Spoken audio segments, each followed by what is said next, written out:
everyone. Welcome in. This is a Friday night one-shot that we threw together called Power Awakens, Transformation in the Ruins.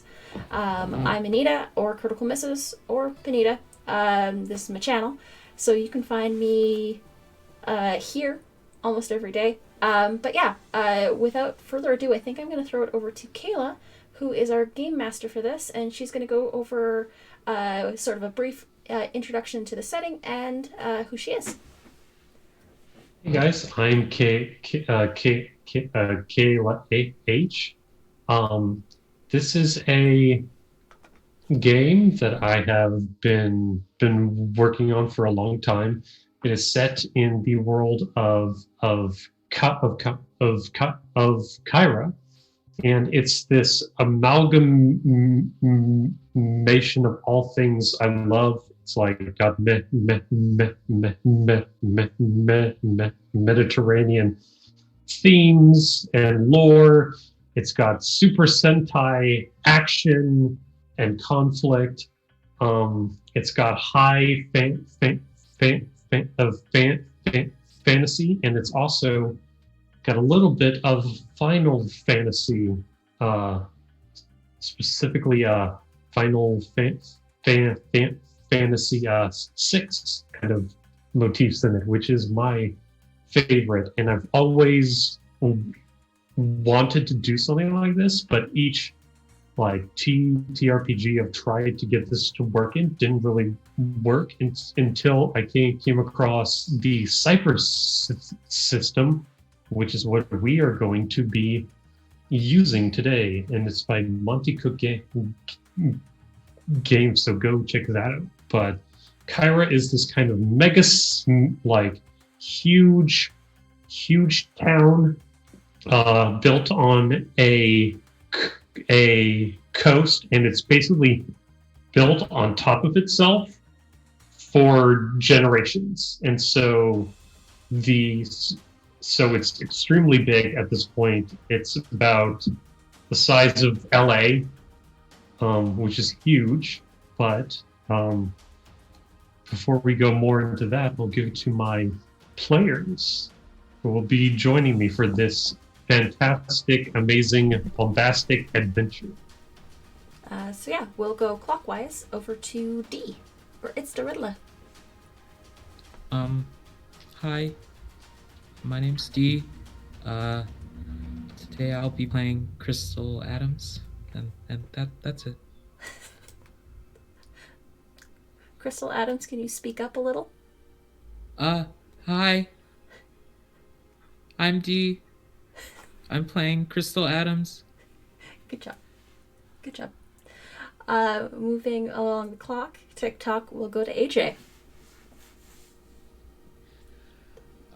Yes. I'm AJ. I will be playing as Diacelot, werewolf and deer amalgamation.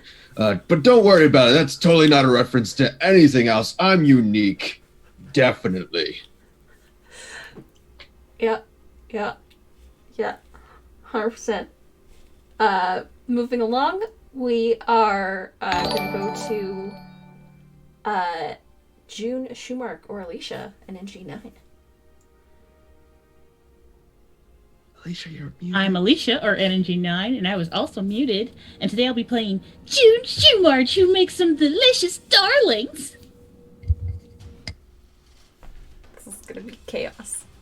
I'm here for it, though. Oh my god. Oh my god. And hi, everyone. I'm Anita, and tonight I'm going to be playing Callista Adams, sister to Crystal. But obviously, I am the sun to Crystal's moon. I'm definitely the more affable twin of the two of us. Isn't that wild? And so, without further ado, we'll turn it over to Kayla for our introductions. Okay. I want you all to imagine in your mind a sweeping skyscape of blue and white clouds as we pan over a massive coral reef filled with reds and blues and just emerald green, which the sea actually begins to turn into this pure emerald. As you pan out, you see various fish and birds as we pan up to this massive Mediterranean-esque white marbled city.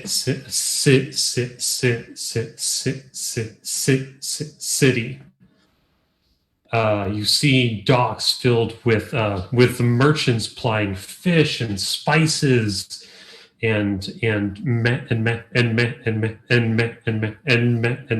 magical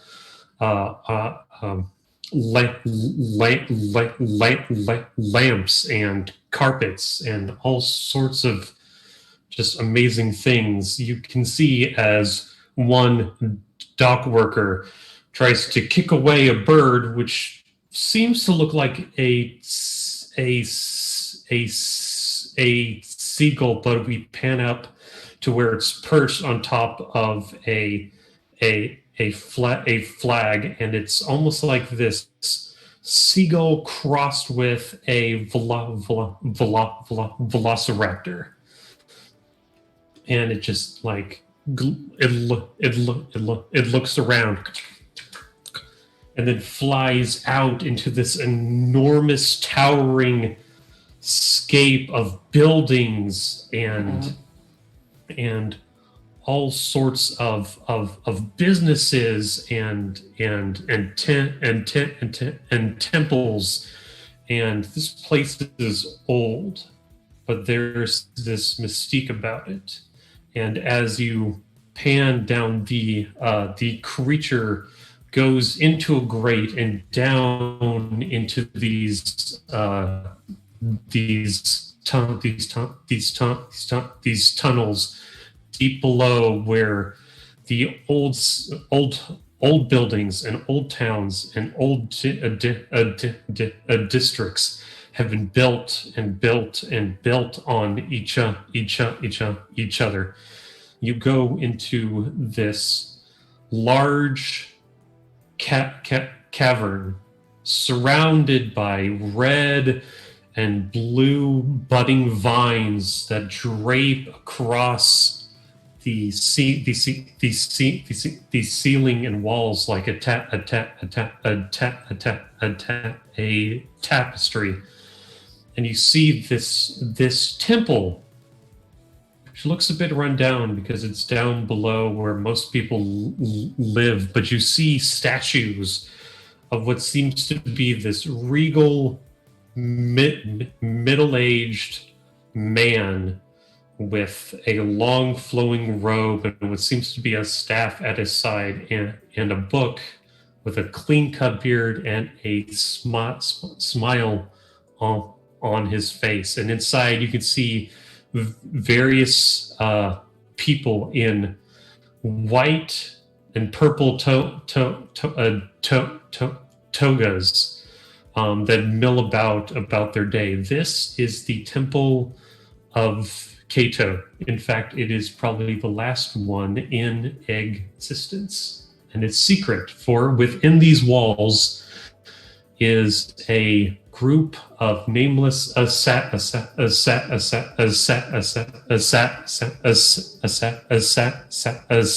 and scouts.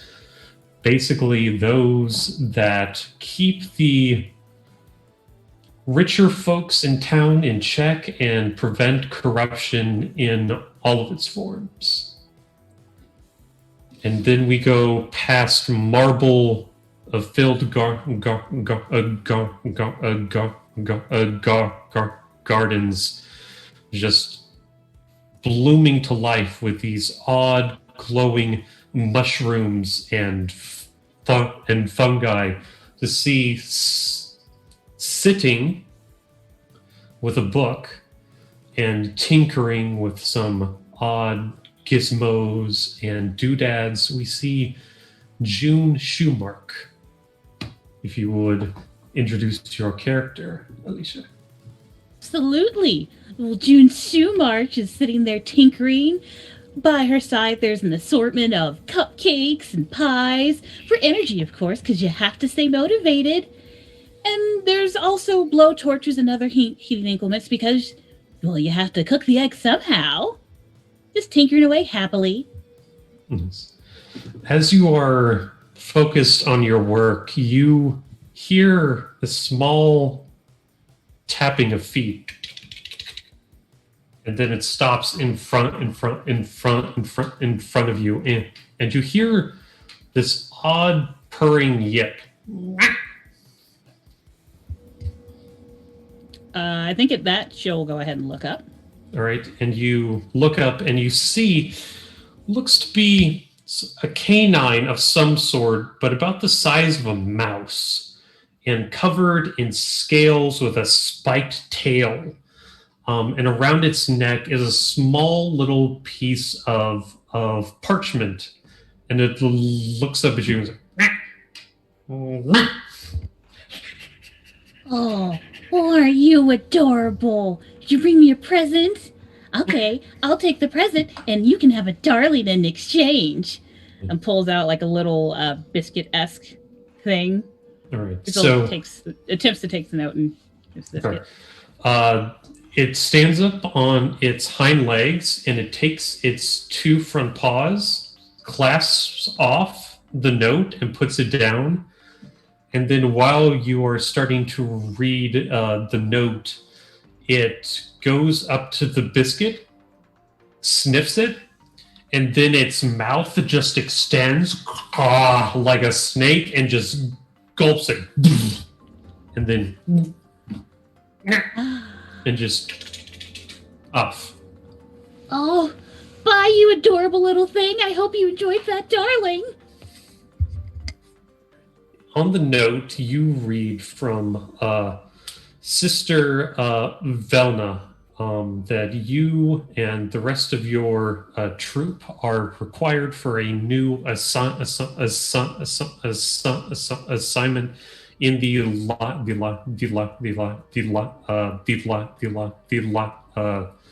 the library. Oh, well, it looks like we have work to do now.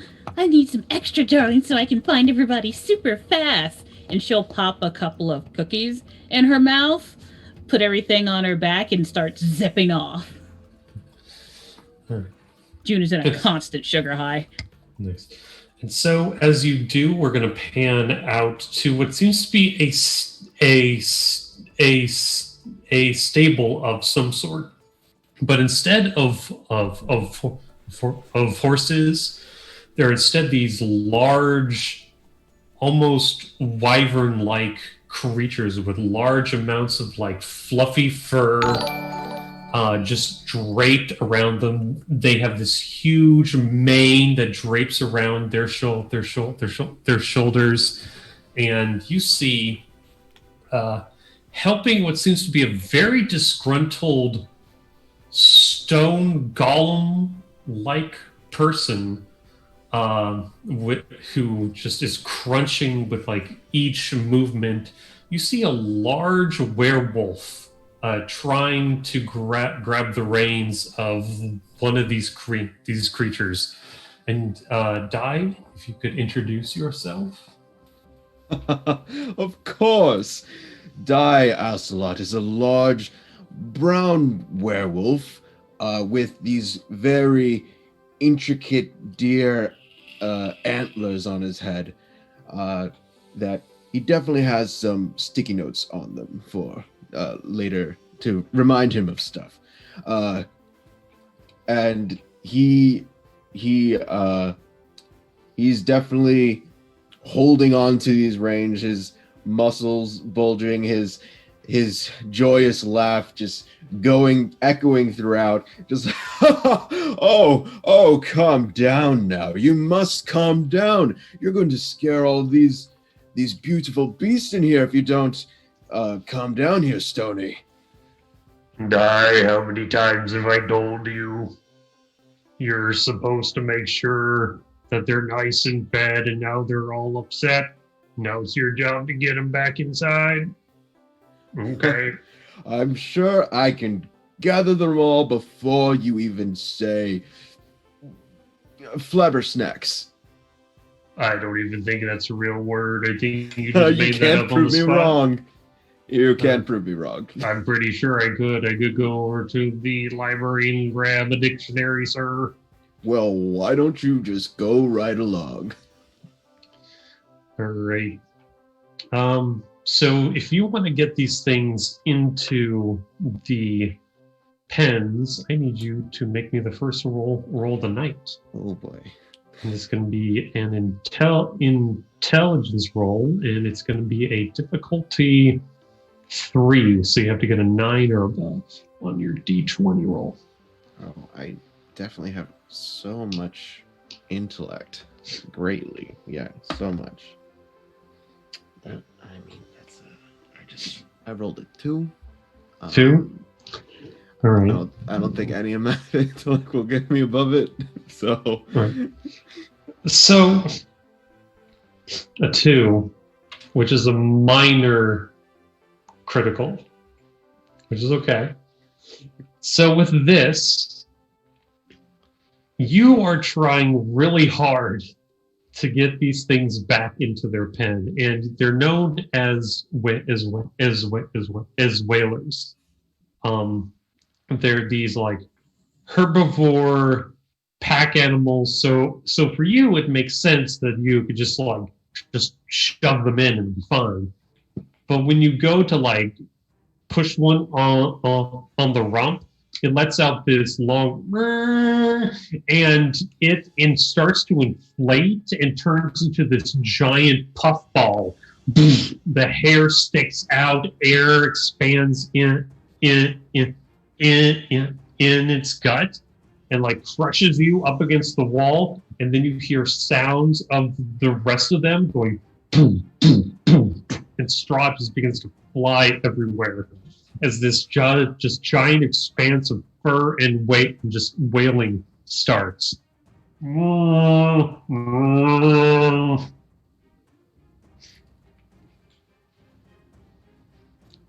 Fair. That's fair. And while you are stuck on this, you see that same dog that Alicia saw climb over this like giant thing that's got you stuck, and hands you a note and gives you like a. Why, thank you, little one. And I attempt to reach for the note. All right. As you do, your arm presses up against the flesh, and as the air leaves this thing, there's this foghorn like as you do, and you see the note, and it reads, "You are needed in the library for a new assignment."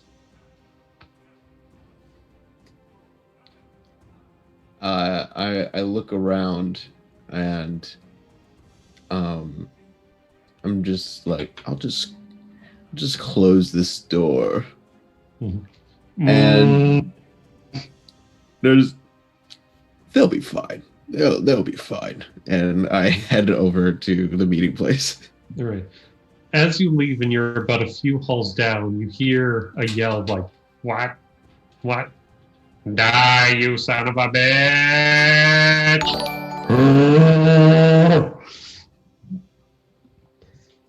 All right, and so, lastly, we're going to cut to the kitchens, which is this huge, long hall filled with tables of people that are just eating and conversing. And we see the head chef, who is this very tall fox lady with a long snout, fennec-like ears, and a long tail, with a lot of gray, and she seems to be a very older, stern person. as she is yelling at two people. Callista, could you introduce yourself? And then D, introduce yourself. Oh, hi. Callista is the taller of the two sisters, but not because they actually are taller, but mostly because they stand a lot. They stand to their full height, proud. Meanwhile, their sister sort of slouches down and hides and is very mousy in appearance. They're twins, so I'll leave half the description to D. Mm-hmm. And I'll take the other half of this description. Bright blue eyes, beaming smile, very excited and like just currently getting yelled at by the chef, I'm guessing? Mm-hmm. It's like, that is not how you cut onions. I told you at least 3 times to make sure lengthwise you cut it. Now it's going to be all soupy and... Lengthwise, and then this, and then... But what if you just do it this way? You do like the small slices, and then you do side make slices, sure and then that you chop, right? No, your fingers have to be this like, way. You have on to the cut it like nose. this, right? Dee, please tell me you're doing something with the bread. So Crystal, the other of the twins, Sorry, Crystal. shares the sort of dark auburn hair and the freckles across the face that Callista also has. And Crystal is currently trying to... she's just watching very, very closely to make sure that the bread doesn't burn, because she doesn't want to mess the bread up. And technically, she's taken it out 3 times of the oven before it's all the way done, because she's very scared that she'll burn it. Mm-hmm. Because you've taken it out so much, the bread has not exactly settled in the right way, so it's condensed more than you would expect it to, but it looks okay. I think it's good. All right, you see as the head chef kind of moves over, looks, grabs a very large knife, sticks it into the bread, and then puts it down on a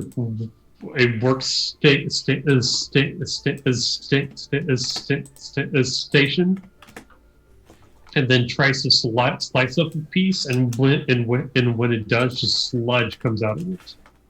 Oh no. And she's just like, one of you, and I don't know who, pranked me a few days ago, and I will be damned if you or anyone else gets the best of me. Now, I expect you to do the best work, and clearly you are not, so don't waste my time. We have multiple people to feed. The council needs its brunch. I need you to work faster. Oh, okay. I can do that. It's like, look at this. And she, like, pulls up the sludge. It's like, it's raw. I mean, it could be considered raw, or it could be considered avant-garde. Have you considered maybe trying something new with this recipe? The recipe is exactly the way that my mother made it, how her mother did, and how her mother, and how her father, and his mother, and she goes on to this huge tangent. And then you hear a whistling off of one of the pots nearby. And you begin to see it beginning to froth over with red liquid. Uh-oh. Uh-oh. Well, what are you guys going to do? Callista's gonna run over to the pot and take it off the... It's But, like, no don't oven you mitts, touch anything! Yeah. Oh, no oven mitts? Okay. No oven mitts. So this is going to be a physical test because it is piping hot. So I need you to roll me a difficulty 4 test because it's really hot to not burn it. sounds to not burn myself. No. 1 sec. I do have. Oh, never mind. That doesn't take effect yet. All right. We'll try it. Okay. I said difficulty 4, so that means that it's a 15 or up. No, it's or a 12 and up. That's right. Yeah. That's a natural 19, though. 19. So not only do you get it off in time, you also like put it to the side, and as she's trying to like berate you guys, you sneakily stealth in a few spices that you see that you missed and added some of your own. And it's this like nice beef stew with like a tomato base,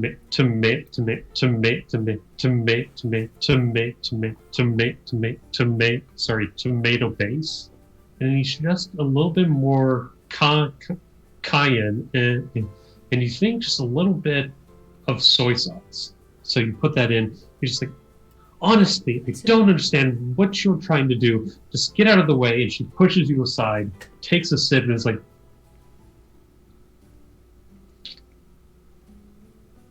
she pauses. Sometimes it's Takes okay to break tradition. She gulps it down. And she gives you a stern look. What you put in here?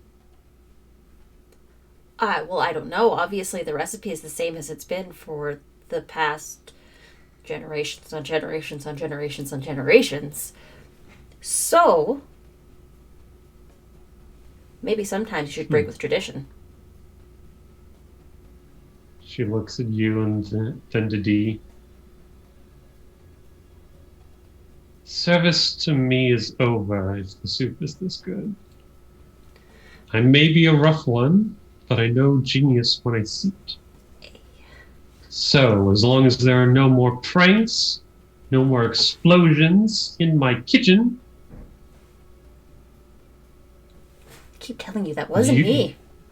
You are free to leave. Oh, and I was supposed to give this to you once you were done, and she hands you guys a small slip of paper. It's a new assignment for you and your team, and I need you all to be there to make us look good.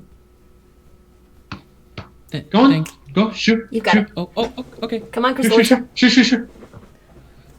And I scurry out, and I look to Crystal as we're leaving the kitchen, and I say, "You don't know how to cook." Sure don't. And as you leave, you can see that there's a line starting to form as she's put out the stew, and you hear like, this beats the shit out of the last stew. I told you, man, it's really good. We should come down here more often. Listen, sometimes you just gotta follow your instincts, Crystal. I keep telling you that. Following your instincts is why there was an explosion in the kitchen.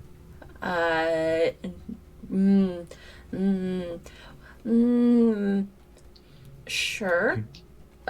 Also, maybe because June had replaced some of the protein powder with cake mix, but not really cake mix, but a little bit of some alchemical reagents. And that's why there was an explosion in the kitchen. I don't know where she got that idea. Let's go to the library. Okay, let's go.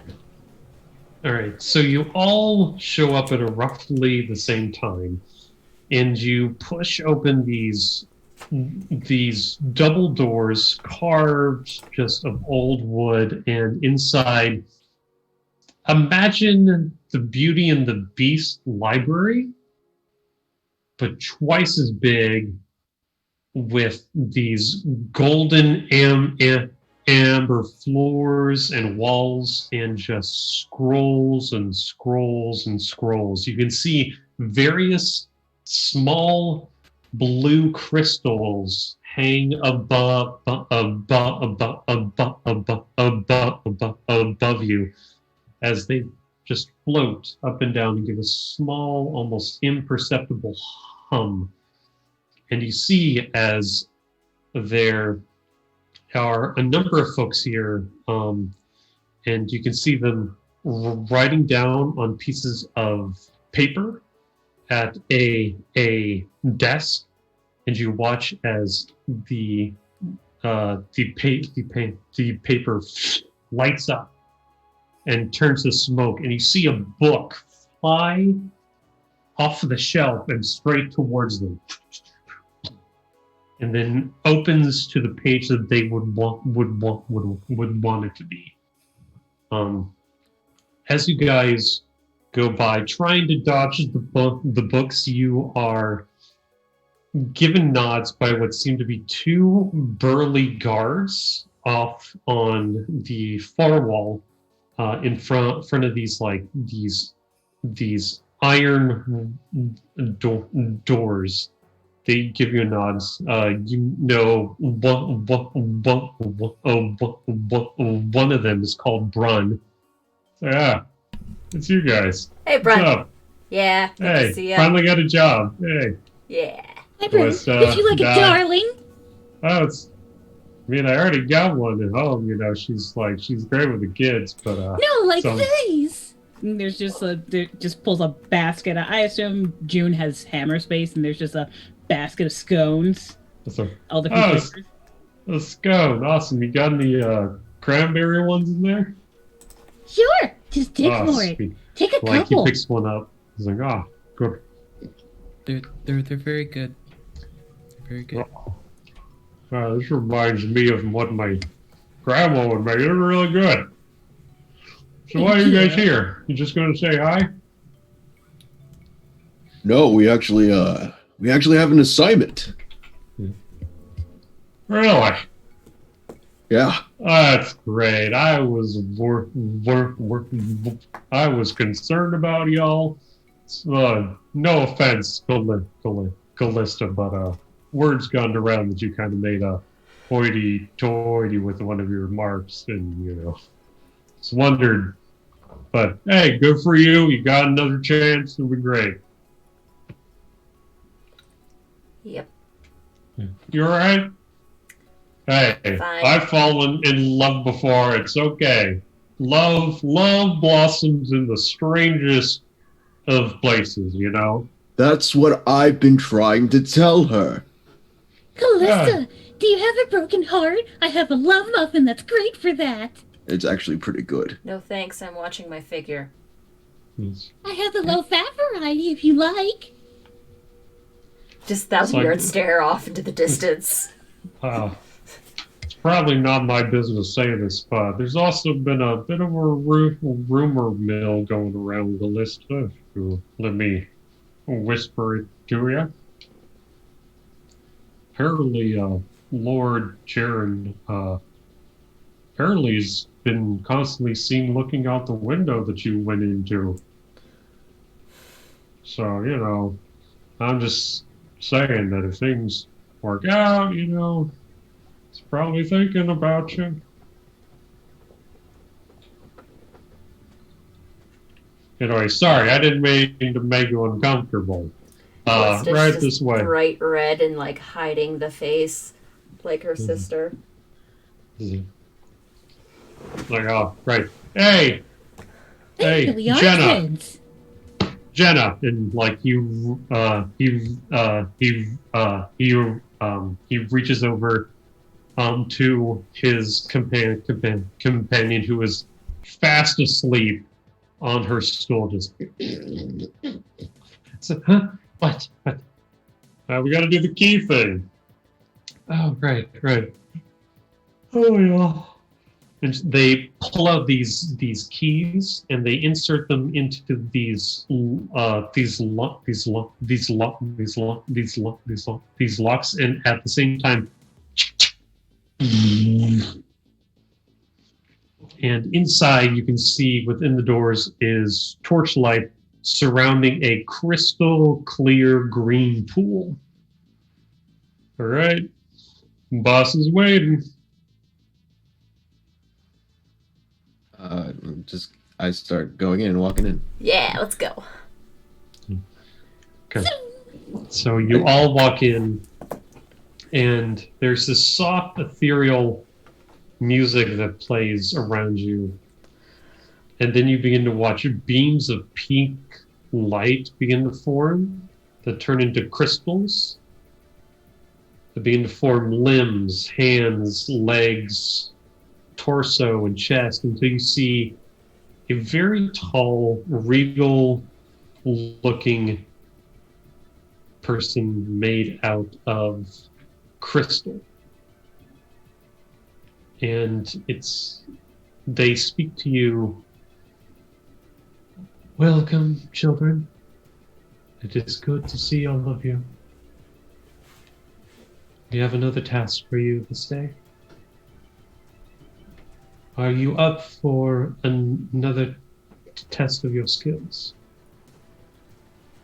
Always. Hell yeah. I mean, yes. You're ready. Mm-hmm. Very good. One of our operatives has been giving us information on one of House Alexandrin's excavations down in the deep towns below us. We are concerned because the information stopped 5 days ago. And they are supposed to contact us every 24 hours. The last thing we knew was that the archaeological team had found something. What it is, we do not know. But it concerns us that one of our own has gone missing. We need you all to go down to the old towns. See what has happened to our operative. If they are alive, bring them back unharmed. If they are not, find out what killed them or has disposed them, and seek vengeance. Your gear Got it, has been... boss. Are there any questions? Not really, just point me in the direction of the thing that I can stab. Callista, I do hope you know that we are more than just a stabbing gang of ne'er-do-wells. Oh, no, I mean, obviously, we are, My sister's just very eager to get this job done. It seems important.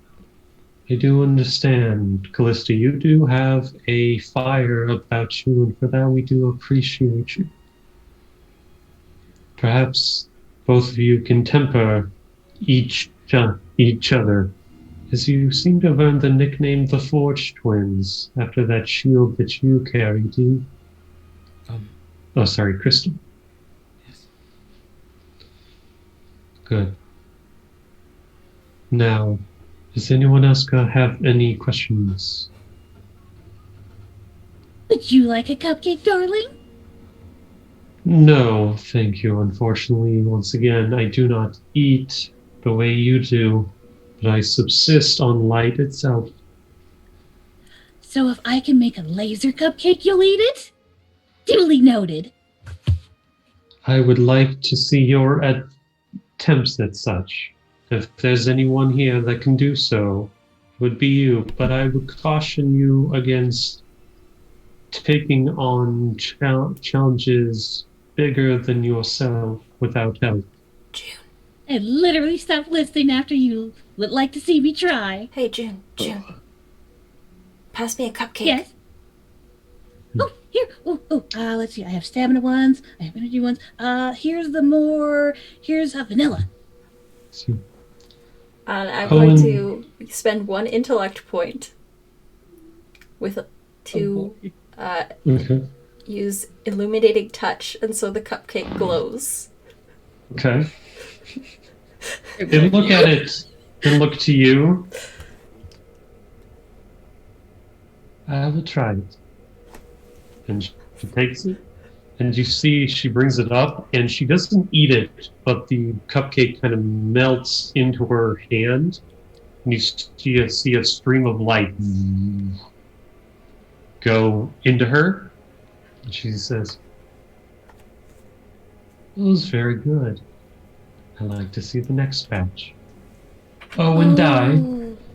Yes. your pride and confidence is our own. However, perhaps the mirror suits your time less than actual training. I mean, I just have to make sure this fur gets a lot matted sometimes, and it's just I sometimes get stuff stuck in my horns. It's a whole matter. Yeah, you've kind of got a couple notes stuck up there like message spikes right now. Yes. This one, You, get the laundry. I don't even know what laundry that was. right. Well, your packs and your equipment will be given out to you by Alzen in the quartermaster's apartments. I suggest you make your way there before you head out. They will give you a map to where this excavation is, and they will have tunnel wyverns all ready for you to ride. It should take you a number of days to get there. 3 days there, 3 days back. Right away. And she nods and dissipates into starlight.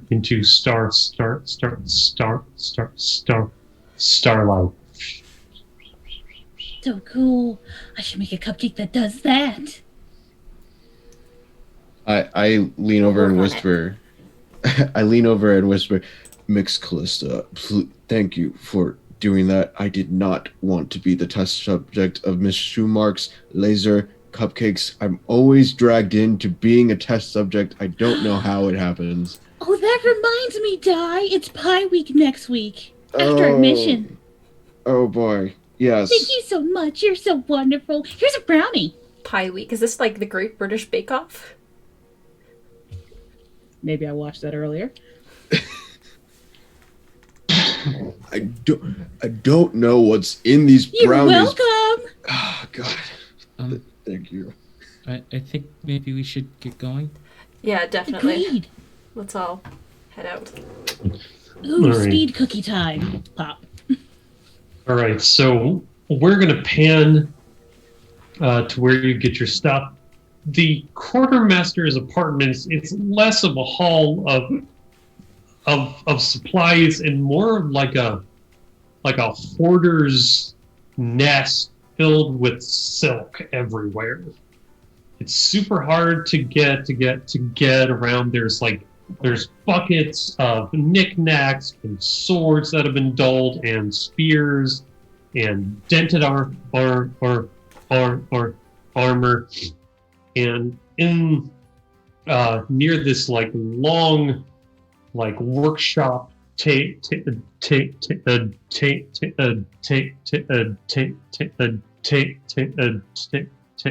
table, you see a spindly old man with arachnid features, like multiple eyes with long wizened hair that goes up in a poof, with like 8 limbs and a large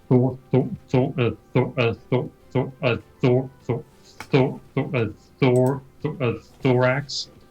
And the limbs are just going nuts. They're at one's making tea, one's trying to pet this like odd dog that you guys saw before, like one's trying to work on like trying to forge a sword, and so ting ting ting ting ting ting, and it brings it up. What's you want?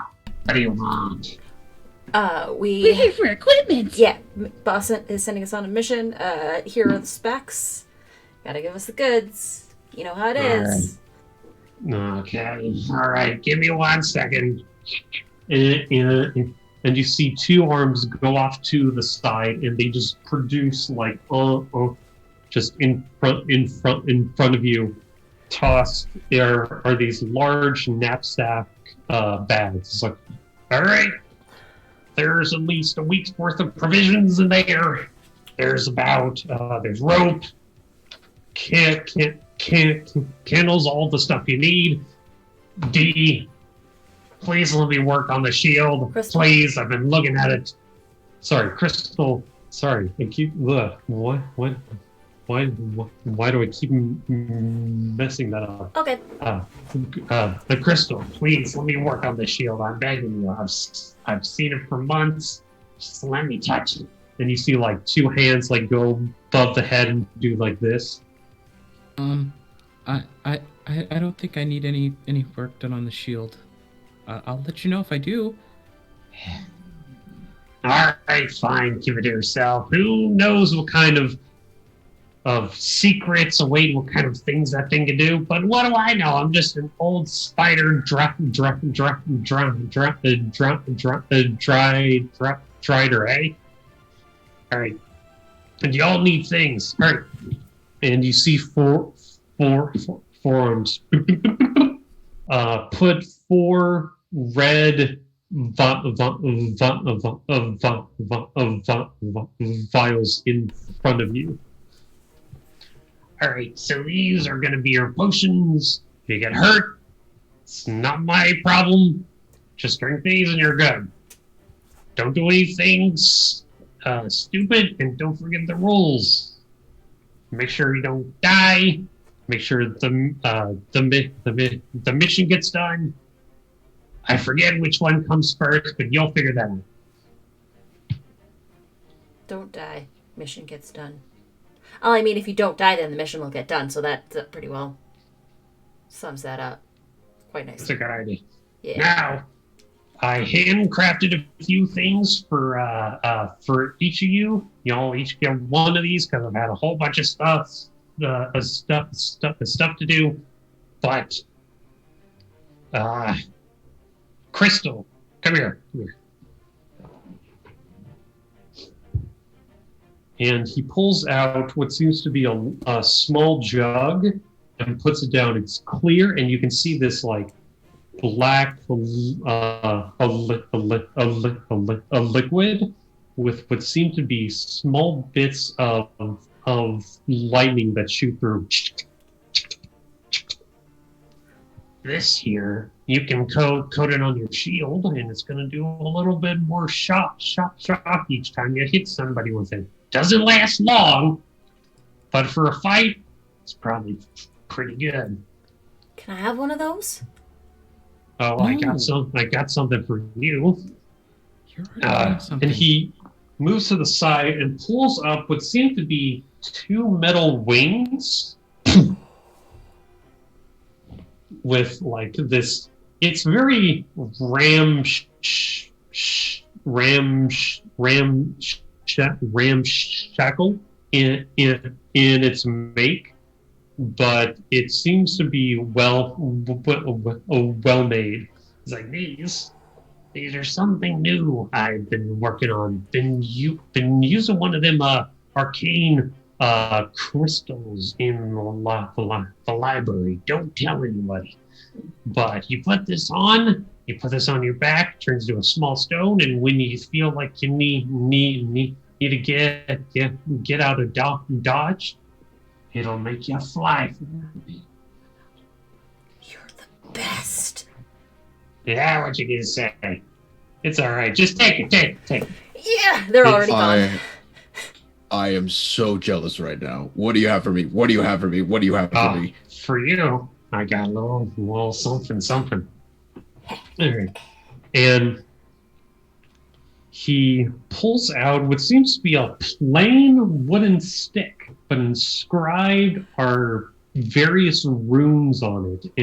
And you can see at the end of it is this small rune that looks like 2 people that are about to split. Now you hold this, and you speak the runes. For a few seconds, there'll be 2 of you So if you need to hit somebody, you can hit them twice. I get a double. Who wouldn't want this? Who wouldn't want this? I mean, I already have this. Now, you can't do all the things you can do, but you can't hit hard like you. Oh, I'm expecting it. Okay. All right. And June, darling, Shoemarch, adventure after my own heart. I got something for you real special here. And he pulls out this like little tin and pulls it up, and you see like with arcane rune golden like tools. Now, think about these. So you can open any door, fix anything with this for a few seconds. So if you need to get in somewhere, or there's something that's broken that needs to be fixed, it'll fix it. It's a one-time use, though, like everything. Unfortunately, things like these are hard to make for more than one time. I hope you like. It's perfect! And now that I have one, I can figure out how to duplicate it for future use. Thank you! That's okay. And also it's got a small special thing. If you use some of your brain power, you can use it instead to make it something you need, like whether it be a bridge, like rope, just wherever you want. And so how that works is you'll need to spend 3 intellect points to use that feature, but you can use both. All right. Got your tunnel wyverns out back, all suited up for you. Cato, bless y'all. Is Justice Have a ready? good run.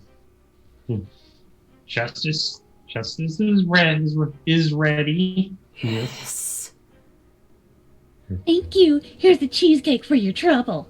Oh, a cheesecake! I love cheesecake. And you see him pick it up, and you can see the mandibles on each side going. As he eats it.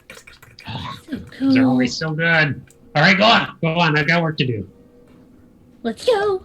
I really still don't understand where she pulls out all these treats. Like I can't. Imagination and creativity. That was all whole you need for an cheesecake. inventor. That was an entire cheesecake. It wasn't that was an entire cheesecake she brought out of I nowhere. just ate it. And where I do you know think you that ate went? In my stomach. I've got a big stomach, as you can see. He points.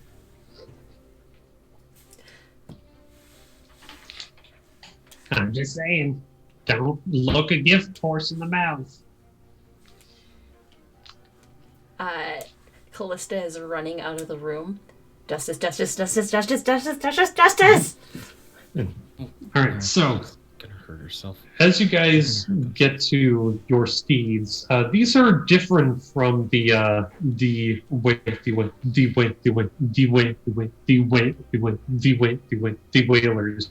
These are more of a they're still furred, but they're more like panthers in the way that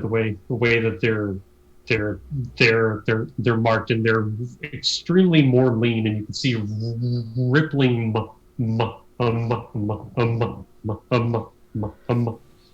muscle, and the face, the lizard face, is more like not a gecko, but kind of like toothless. In How to Train Your Dragon, and they have these long arms and legs, and these films between each, which they use to glide. And Justice is, I'm gonna say, like a golden spotted, with like a nice red reins on the side. Like it looks to you like. Who's a good boy? boy. It just like flops over and like. Charming rubs. Ha. Crystal will walk up and pet a lot more delicately and say, "Hey, Justice." Justice sees you, snaps their neck 180 degrees, then pounces on you.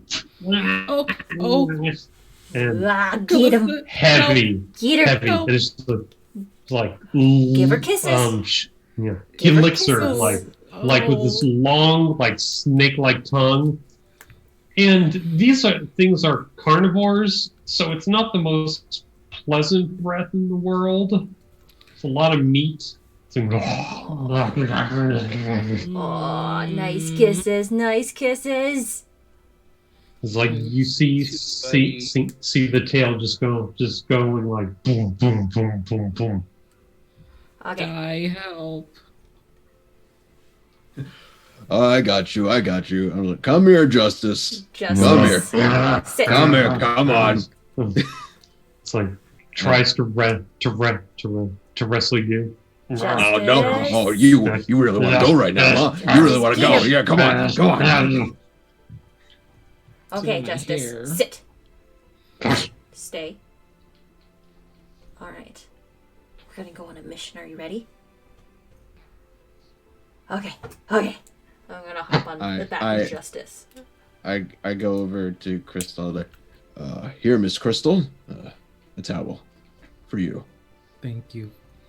It's like you wipe the slime off your face. Mm. And it's like that that Nick like goo kind of a look. Oh, you got slimed. Yeah, got slimed. June is seeing which one of our mounts will eat a cupcake to determine which one she will take. You see what seems to be a silver one with like a pink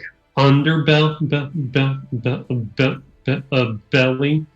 Sniff it, and then wrap its tongue around the cake. So adorable! You're the one for me. It burps, and there's like this spray of like blue flame. I should make fire-breathing cupcakes. Right, so you take that one. There's two more that you guys get, and I'm going to say that you guys start to make your way down into the old town. So how you usually get down to these things, because it's a place that has been built upon buildings and such. It's really hard to get a good map if you're just going by the old roads. And so what the city has done is they've made giant holes, public holes, where people can go down in these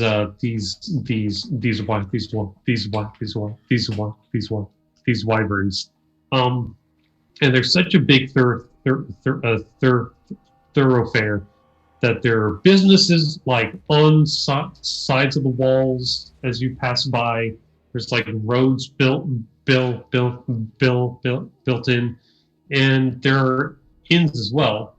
And so you guys head down as your wyverns leap from rock to rock as you head down into the earth below. It takes you about 3 days to get to the outcropping. At this point, it's been about a day since you've seen like any shops or people around. This is essentially the wilderness, and you follow the map, and eventually you do come across what seems to be the start of a dig site. You can see various like pickaxes and carts around, and you can see tents as you kind of coast over this like large pile of rocks. But you don't see any people from where you are. And as you look around, there's no noise at all. This is. And all the lights seem to be out. So. We should at least hear animals or something. This is Quiet. Yeah, it's a this little, is definitely strange. it's a little too quiet for my liking. Really, it's like when I'm trying to like talk to Crystal about something, and Crystal's got her nose in a book and is completely ignoring me. It's like that. Anyway, Justice takes a few steps back. He's like, Oh, whoa, Justice, easy there, easy, good boy. Smell Stops. something? I don't think they like this place. No, I don't think so either. Yeah, all the steeds at this point are acting a bit odd. What do you think? We hitch them up and then we go and explore in a little further, Crystal? There's something weird about this place. Let's go! Starts running. Oh, June. Oh, no. Miss Schumacher. Don't worry about it. I'll hitch up her tunnel wyvern. I'll go catch her. Yeah, go Alright. make sure she's Or okay. I'll after get. June. Yeah, I'll get the other two. Yeah. All right, so as you guys are hitching them up, June, you are the first in this. So as you begin to run down the rocks, about 30 feet away from the tents, your foot hits something wet. Does it trip me, or is it just I just like step in something wet? You just step in something that goes like. Goop? Turns and looks down. You look down, and it's too dark to see what it is, but it's starting to stick to your boot. Do you guys have torches or anything? You would in your packs. It's a blowtorch. Yeah. All right, so you bring it out, and you see a sticky red substance pooled around your feet, trailing off to one of the tents. June, stop running ahead of everyone. Hey, there's this red sticky stuff. I'm gonna see where it's coming from and what it is. No, stop. Let's wait for Dying Callista. What? Dying Callista will follow along pretty shortly. Callista has spent another intellect point to illuminate their sword. Okay. As you do, it's this more stable light. And as you look around, go ahead and make me a roll intellect. An intellect roll? Absolutely. And I will not tell you what Perception this involving sight is Yes. one of my trained skills. is. So you can knock that down. No difficulty stated. Nope, not yet, because there's this tier Okay. that I have to do for. That's a 14. 14, so that is a tier 4. You beat that, I think. Yes. Force 12. All right, so tier 4. So as you look around, you're pretty sure that that's blood that she stepped in. And as you look around, you notice multiple bodies on the Oh ground no. in the dig site. June, that's not cherry pie filling. Well, I know it doesn't smell like it. Yeah, that's blood. That's That's definitely blood. Mm-hmm. Uh-huh. Yep. Oh. Well, at least I won't sink into it. Let's see where the bodies are. I think we'll just like illuminate around. Mm-hmm. I think we found what happened to the dig site. Mm-hmm. Still need As to you identify. Guys, look around. There are a large number of probably 30 plus dead in here, all wearing the kind of like frocks and covered in stone soot. There's been a fight of some sort.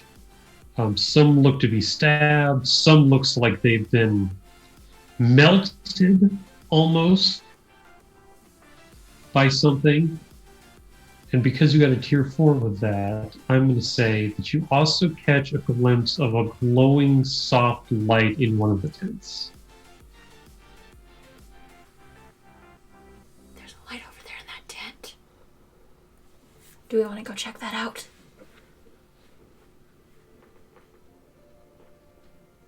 I'm gonna kind of stalk up to it.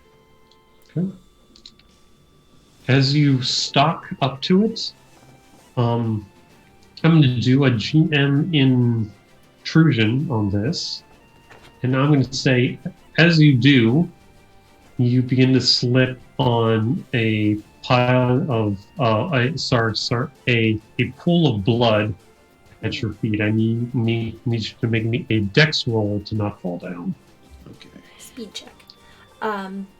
So with that GM intrusion, AJ, you get an experience point, and then you can pass an experience point to one of us. Yep. Okay.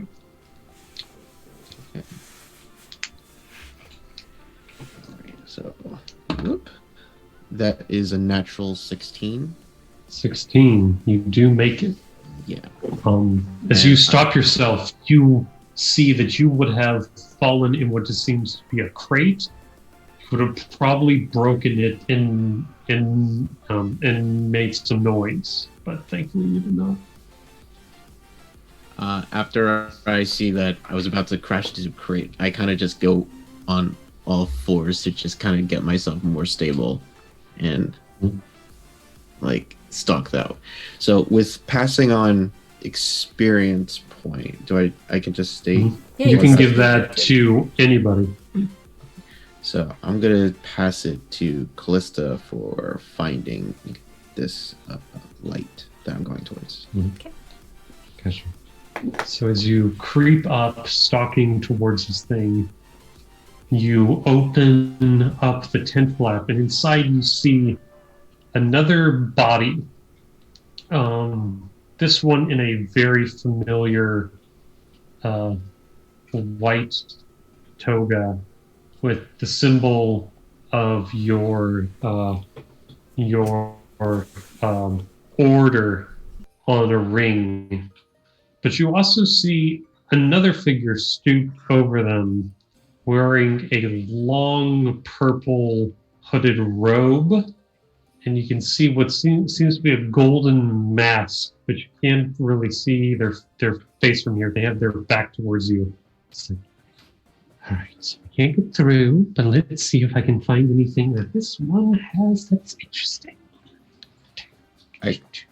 I signal over to everyone that there's like one person in here. Crystal is going to sort of tuck her hair back and roll up her sleeve and tap her wrist gauntlet twice, and it'll expand into the large golden shield. And she'll turn to the other two and go, Gotcha. Shing, shing, shing, shing, shing, shing, shing, shing. and I'd like to start stepping towards the light, and I want to take the block action, Mm-hmm. so that I automatically block the next melee attack made against Okay. me within the next minute. Okay. And I'll just sort of creep forward and try and take point on entering the tent. All right. So, if you want to creep up to the tent, I need you to make me a dexterity or speed test for me. It's going to be speed test 3 because you guys did sight this person beforehand. Awesome. Hey, that is a natural 18. 18. Very good. So you begin to sneak up on this person, and in fact, you get inside of the tent or right behind them. And oh, what's this? A little tablet filled with all sorts of secrets. and this close, do I recognize them at all? You not at all. Okay. I want to try and sweep their legs out from under them. All right. Go ahead and make me a strength or body test for this. Okay. So I have a might edge of Yes, might. Sorry. Yeah. So might. So the edge bring us down to a 1. We'll down by 1. Right. So this will be a tier 3. If you want help with this, you can also ask the others to help if they want to, but they'll have to say what they're trying to do. I think it would be pretty natural for Crystal to do something like this and Callista to follow up with something. Mm-hmm. All right, so that'll bring it down to a tier 2. So Callista's going to go to the other side of the tent and take the sword and jab it through the fabric and slice it down to draw the attention. As a distraction? As a distraction. Okay. Cool. So that way Crystal can do the swipe. All right, you have to get a 6 on the die. That is a natural 19. 19. So that is a crit, which with a minor effect. Yes. So you go to grab this person. What? Ah! And you wrap your hands around them and like pull them out. And I'm going to say because of that crit, did you see that their mask, which seems to be this like wyvern-like face, but more feral, made out of gold, it has these fangs on it. As it's look, it stares up, and it sees Callista. You see the 2 fangs move towards her, and then begin to start to spray something. And Crystal, you call it out, giving your sister time to dodge as this spray of acid shoots through the back of the tent and just dissolves the sheet, and it hits the stone and begins to just melt it. Shh. Let me go, boy! And he tries to reach for his knife. Sorry, these voices. That's 2 stuck. Help me with this, please. Yep. Dai will come over and just put both of his hands on this person's shoulder and like hold them in place. What the hell? Get off me! Oh shit! Who are you? What are you doing here? You see their eyes just kind of dart back and forth between the mask, and it's like, you've come to save me! Oh, thank the gods! There's been a horrible attack. I'm the only one that survived. I'm trained in seeing through lies.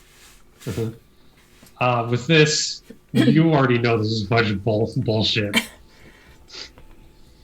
Like this. Yeah, they're full of crap. Take the mask off.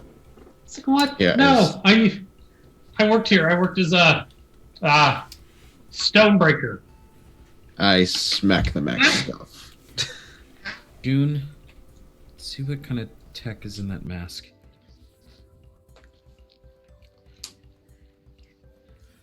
And you like take off the mask.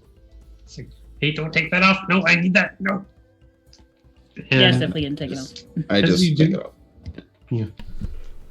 you see a very Weasley, thin, pale man with like dark hair, staring up at you, and you look at the mask, and you look inside, and there's no contraptions except for a few gears near where the fangs are.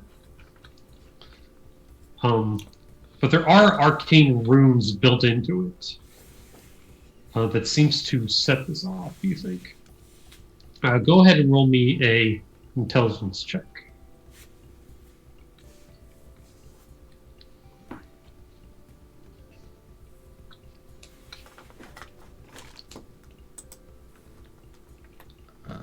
Is June rolling this? Who's rolling this?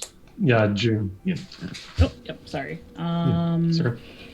And I have the skill IDing any device. So with that, Okay, so yeah, so with this, you know that the runes with a thought allow the fangs to like shoot out. Okay. But there's also something interesting you see about it. That can also be remotely used, but not by the person wearing it. And it looks like the fangs can actually go back. okay. For the roll, if there's anything additional that comes with that, I got a 20. At 20. Yeah. You're pretty sure you can jury rig this thing to, with the right tools, to permanently work without the second effect. In fact, you think you can move the runes around to where it can do fire or ice instead. Oh, this is gonna be such a beautiful baby. Hey, that's mine. You can't take that. Not All right. anymore. All right, Bucko, start talking. Who are you people? Why should I tell you anything? I press him down more into the floor. Okay, all right. So somebody get the big guy off me, please. So, we'll get him off you as soon as you let us know what happened here, because you didn't think that an entire dig site full of people would just disappear. People wouldn't come looking for it.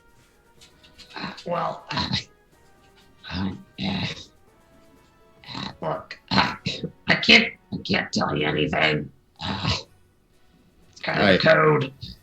I released a little bit of pressure. Oh, thank God! I think a rib was about to crack. Okay. I'm not going to tell you anything. You're not gonna tell us anything, hey? Okay. Chrissy, what's the play here? Well, how about you two just hold this fine person here and keep, having do die things. Mhm. And me and June will take more of a look at this tablet they seemed so interested in. Crystal will pick it up. Oh, I also have some brownies that could give them a horrible stomach ache. We'll save that Brownies? one for later. Really, that's your play? Brownies? I Well- mean, these brownies are really good. Like, I'm surprised that she hasn't given me any of them, but still, they're pretty good. You're gonna keep on eating them, and then you're gonna regret eating them, but I actually want to keep on eating them. I am not going to give up my order and Lady Shrike just because you give me a brownie. Lady Shrike. And the Shit. order? Nothing. Nope. Not saying nothing. Die, sit out more. All right. So, Die. I need you to make me This would be intimidation, but I guess you're using your strength. So go ahead and make me a might roll to your 5. Because while this guy is pretty weak, seems really doesn't want to like. Yes. To lower that down. Mm-hmm. I would like. So that's a 2. To use hedge magic. Mm-hmm. To change the color of Dai's eyes to burning red. Uh-huh. And to cause the faint odor of brimstone. Okay. That's gonna knock it down a tier, so that's tier 4. You just see Dai's... And you have an edge in mind, right? Sorry. No, I actually have an edge in speed. Okay, gotcha. It's okay. That's gonna be a natural 18. 18. Yeah, So see, his green, his like kind of pale green eyes just all of a sudden just start swirling into this deep red. Look, I told you it's not gonna. Get off me, okay? Look, I'm telling you everything, alright? Just don't kill me. Just don't kill me. Get off me. I don't want to get eaten. Alright, Dai. He's off. He's off. No spill. But we'll cut to June and Crystal while they look. Yeah. Before we get to there. Alright, so, June and Crystal, go ahead and make me, one of you go ahead and make me a intelligence roll. Yeah, tier 3. And would my identifying thing apply in this case as well, or no? Yes, it does. Okay. So we'll don't jump that down to our tier 2. Good thing it dropped, because that was only at 11. All right, that's okay. So you realize that this is one of the tablets the assassins give to one of the folks that they send out that's going to be away for a long time. It's kind of a way to contact base as well as keep notes. And you begin to read through it, and you notice that there's a lot of talk about how House Alec Zendrin and Lord Jerome funded this thing. It seems that they're trying to find artifacts and got a few good words that this might be a good place, but they haven't found anything for weeks. But the last one is interesting to you because it details that day the dig site uncovered what seems to be a large teleportation circle of stone. And it's off to the far end of the dig site. And then there's an abbreviation saying, "Someone's here, we need to fight." And that's it.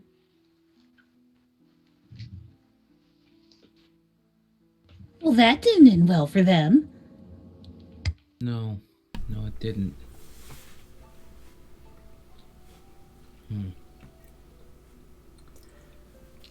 And Crystal will sort of peek back into the tent and see that Dai is currently growling in this person's face and go, "They seem like they're doing fine." All right, bucko. Talk. Look. My name's Meryl. I'm with the Order of the Broken Horde. And I was with a bunch of folks that wanted into this dig. The boss didn't say why. We were just told to. And they have killed a bunch of folks because the boss said no witnesses. But I mean, I'm kind of low on the rung, and the only reason I'm not with them is because, well, there was a little bit of an issue. What kind of issue? Well, see, the way to get in was maybe is still guarded, but what seems to be a one-eyed steel creature. And shoot us up pretty bad. Don't know what happened to the boss and all them, but I was like, nah, I'm just gonna go back and wait. But it's been like a day or two and I haven't heard anything, so I was just gonna grab things and head back home. And your boss is Shrike? Yes, Lady Shrike. Lady Shrike. Cool. Great. Do you know anything about the Order of the Broken Horde? That's a good question. I want you all to go ahead and make me a tier 5 intellect check. Okay.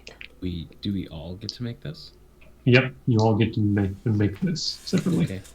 I have 2 shifts in my intellect. All right. The power shifts do not come till later. Okay. Yeah. I got a natural 12. 3. Well, 3. And I do, Nothing. and the edge does take the difficulty down by 1, right? Yes. Okay, so then it would go from so then it would go down to a 16? Is that right? I Or would am I- like to. It would go down to a 12 for you instead of a 15. Oh, I well would then, like- there we go. That's what I got. Matched Yeah. it. I would like to spend 5 points out of my intellect pool Okay. to lower this difficulty. Okay. That is an 11. I'm glad I did that. All right. So, Callista and Di, you haven't really heard anything about this order of the Broken Horde, but June and Crystal, you remember in your own research books. Well, there's not a lot. There is mention of cult of the Broken Horde, which is a sort of doomsday cult of sorts, but believes that a dragon called Orgrin will rise from sleep and burn the world. And what's interesting to you guys is that dragons, like there's wyverns, but dragons don't exist. Like dragons are a myth. Like no one's seen one in the history of time, at least that you know of. And the way that stories tell them, they're not your D&D dragons.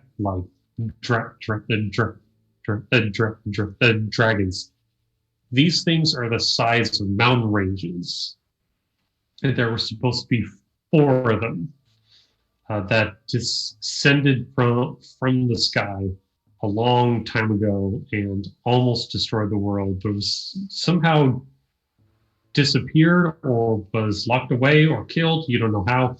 The myths are all jumbled up. But they could cause storms, earthquakes, typhoons, all sorts of things. These are impossible things. So whatever this guy is talking about and whatever cult they're in, they are chasing a dream. Oh wow, they're super weird. Dragons, that's adorable. Where is this Lady Shrike person? She's not dead. She's down below, getting whatever she came here to get. I'm starting to get a bad feeling, you guys. Yeah, me too. So what do we do with Maybe it was this a cupcake I ate. We You can let. we let him go. Can I give We you this? kill him. Oh, No, we kill him, of course. I mean, We yeah. bring him down and feed him to this dragon. Nah, that's extra weight. Weighs us down. Let's just kill him now. That depends. Are you going to Kill him leave right your here, right? weapons- Are you Oh, going no, we to don't. leave your weapons here and leave peacefully, or are we going to have to watch our backs for you? Gives you all a slow look. Leave peacefully, sure. Yeah. Bring it along. It is. Tell you what. see-through lies. Alright, see-through lies. Like, so does that like It's a skill that just let you alleviates. spot it? It alleviates the Sure. check for me to see through their Alright, so deception. give me like a tier 3 because of that. So Okay. it went down to 4 to 3. 4 to a 3. A 3 is, so it would be 12. yeah, that's a 12 Oh, exactly. sorry, 9. Yeah. Okay. Okay. Yeah, so it was actually 9. That's 12. Yep, yep, yep. You're pretty sure that if you leave this guy alone, he's going to stab you in the back. And be perfectly okay with that. This dude's gonna screw us over first chance he gets. So bring him along or kill him now. Here's the deal. If you eat this little cookie, you can walk away. Cookie. Yeah. Does it have gluten in it? It's a Do macaron. you want to live? Okay. It sounds fine. Takes There it you go. and eats it. Mm, Enjoy the cyanide. good. What? Let's go. It's almondy. Did you watch as he begins to convulse, like, and then falls over? All right. Well, that was. Oh. Okay. Okay. Yeah. Let's get going. Go. I lean over to Crystal. Miss Crystal, please remind me to never get on her bad side. I keep telling her to stop putting cyanide in things. Calista, with almond. you notice as the body dies, the ropes begin to glow a small bit, and we do a GM intrusion on you. Okay. You see the ropes begin to glow, and I need you to make me a speed check as the body explodes. Cool. Oh, no. Fair enough. So Callista specifically, me specifically. Yep. Cool. Cool. What's the tier on this one? It's gonna be a tier 4. Tier 4. That Yep. means it's a 12 or higher. Okay. Feeling. 14. I'm gonna switch my dice dial for another one though. Let's try this one. That is a 15. 15. So you do make it out of the way as it just explodes in this green flame. So I It will seems take whatever- that experience point, and then I will pass one to my sister. Okay, cool. You think that whatever dies in these ropes probably explodes? Probably a failsafe? That's weird. That's real weird. Very not good, no. No. We need to find the Shrike character. Into the Really? cave of a weird metal one-eyed monster. I'm for it. All right. And as you guys head past the tents, we're going to take a break right there and be right back. All right. So yeah, Woo! we're gonna take a quick 5 to 10 minute break. We're gonna do bio stretch, get some more hydration in us. You should all do the same, and we will be right back with more of this chaos. And cyanide cookies? We're gonna get some cookies, but maybe not cyanide cookies. Yeah. No, not actually. Don't I was like, don't man, actually do that. June Don't do can be dark. All right. See y'all later, everybody.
we're back.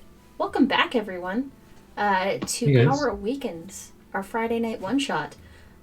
Without further ado, I'm going to turn it back to Kayla. All right. So before the break, the crew managed to find a cultist that was snooping around the camp, murdered him with a cupcake, and found out the directions to where they need to go next, which is deeper into this site to a teleportation circle. Is there anything you guys want to do before we go forward? Anything at all? I'm going to take like a quick breather, and I would like to re-roll some dice from my pool and just sort of like take a quick sort of mental assessment of where I am and hopefully get back what I used in my int pool. Yes. Rolling a So, d6 for that. for those of you that don't know, rests in this game to gain back points are different.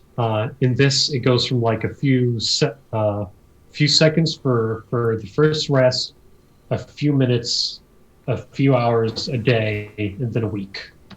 So go ahead and roll a d6 for it. And when you do them, they actually tier up from there. So you start with the shortest, and then you move your way up through to the longest. Yep. Okay. That's a 4. That gets me back to full. Gotcha. All right. Anybody else want to do that before we head out?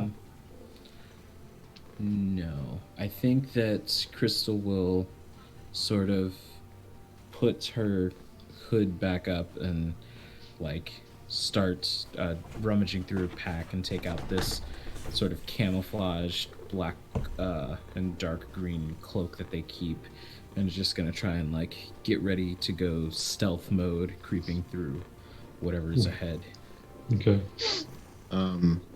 Dai is going to like put like a symbol on the ground, like, and just kind of sit there and just kind of do like a prayer for the people that have died. It's like they're not gonna get a proper burial. It's the least we can do. That's fair. All right. So you guys start to move the corpses around to give them more proper rest, at least until people can come down here and get them again. But once that's done, you guys move deeper into the cavern, and as you pass, more and more piling of rocks and dust, you find what seems to be a ruined building of sorts with large marble towers and what looks to be a broken statue on one side. There's no light inside except for a dull blue thrum.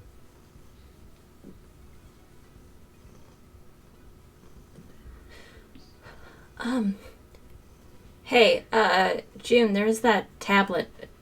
They were going to use that. Yeah. They were using that to report back into base. Yes, they were. Does it still work? Can we still use it? Does June know that? As you look at it, it looks like it's been cracked in places. It's fixable, but in its current state, there's no way to contact base. But you can fix it if you do want to. Well, it's broken right now, but if you think it's really important, I can fix it. Well, I mean, they might want to know sooner rather than later that the entire thing they all got murdered real bad. Yeah, but don't we have to take care of that lady first? Well, I mean, we're on our way there, but yeah, priorities, I guess. Finish the mission. I'd like to have... Don't get killed. Okay. That's my vote, at least.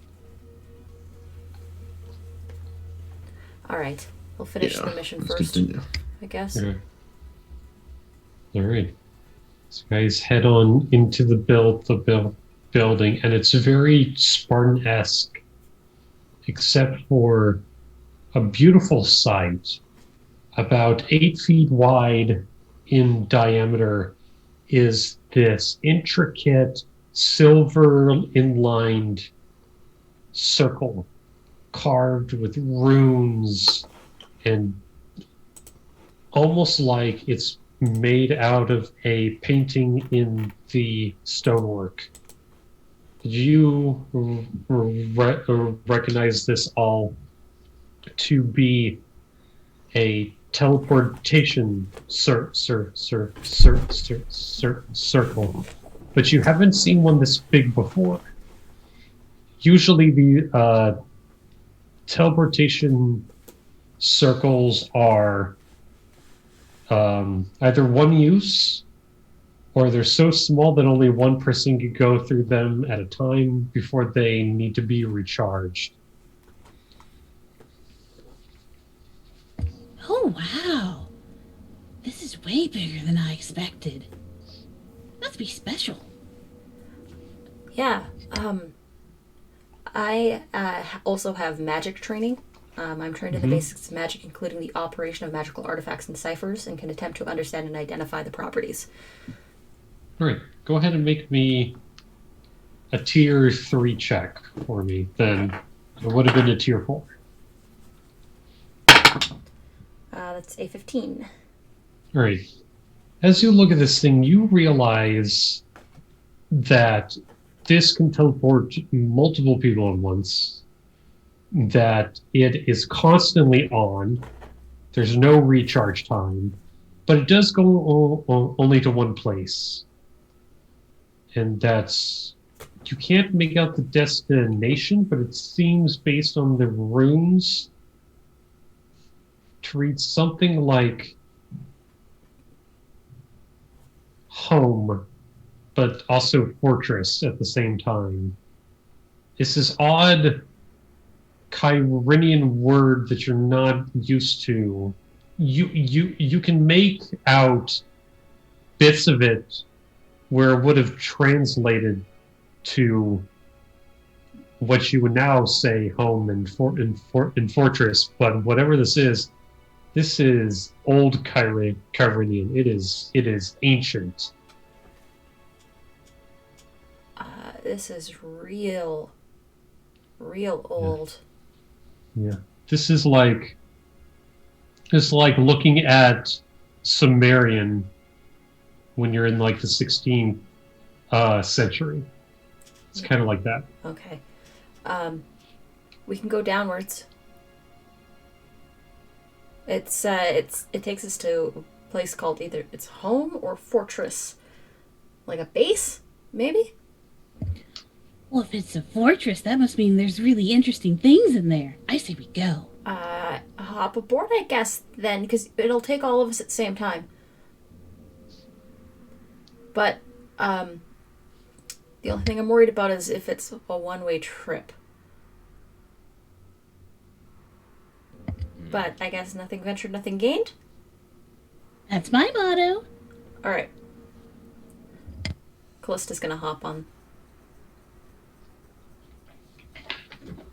All right. You all hop on with her? Yes. Yep. Okay. Sorry, they. Yeah. Hop on with them. So,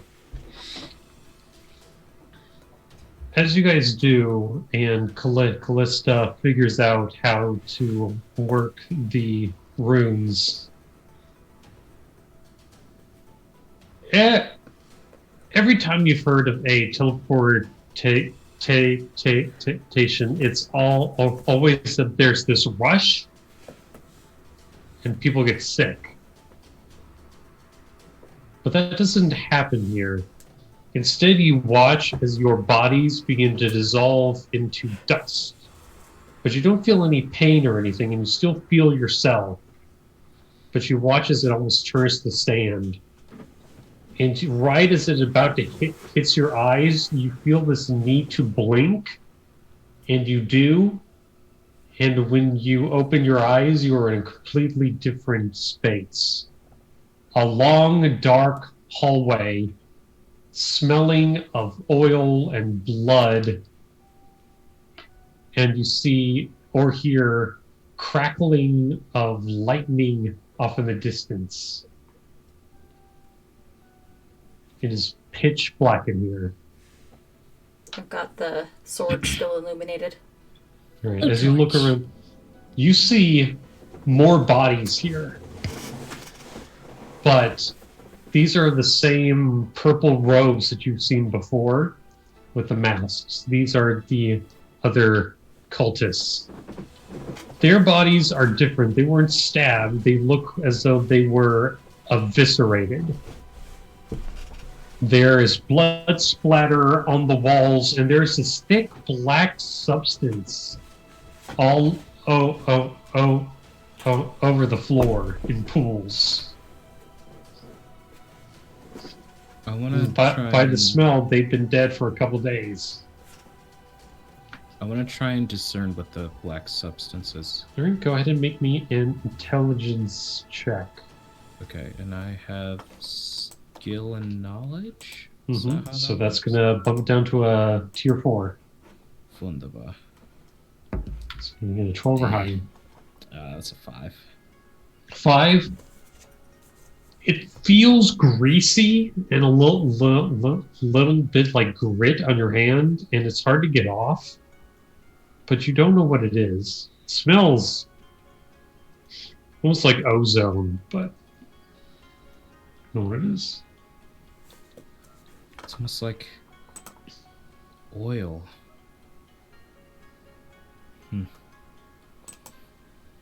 Let's stick together. Yeah. Could Go we ahead. determine at least if it was cooking oil or not? It's definitely not cooking oil. You can tell Okay. that much. Duly noted. Important to note because Ty, cooking oil is expensive. you take point. I'll cover your flank. All right. And I take point.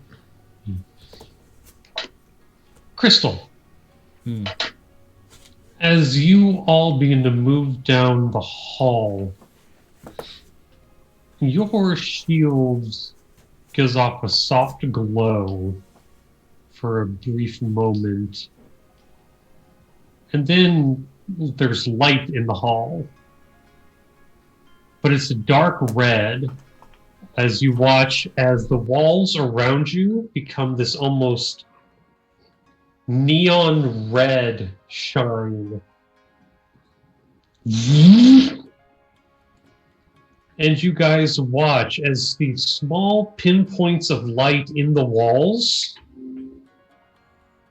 move towards you and move across you. Get behind me. Get behind me. I'll go behind my sister. They stop on the lights, well, on the shield, and then stop. And then flicker out. But the red begins to shine brighter, and you can now see the entirety of the hall.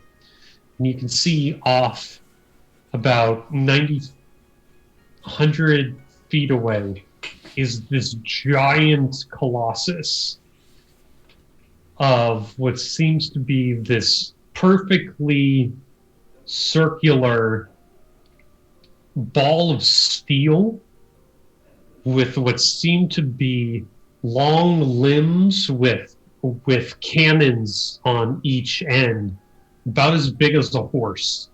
And you see the head off to one side spilling the same black ichor onto the ground.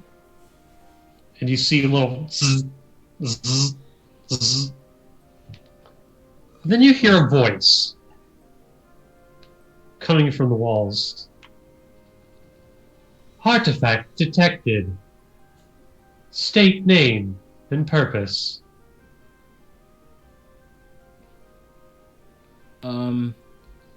Crystal Adams.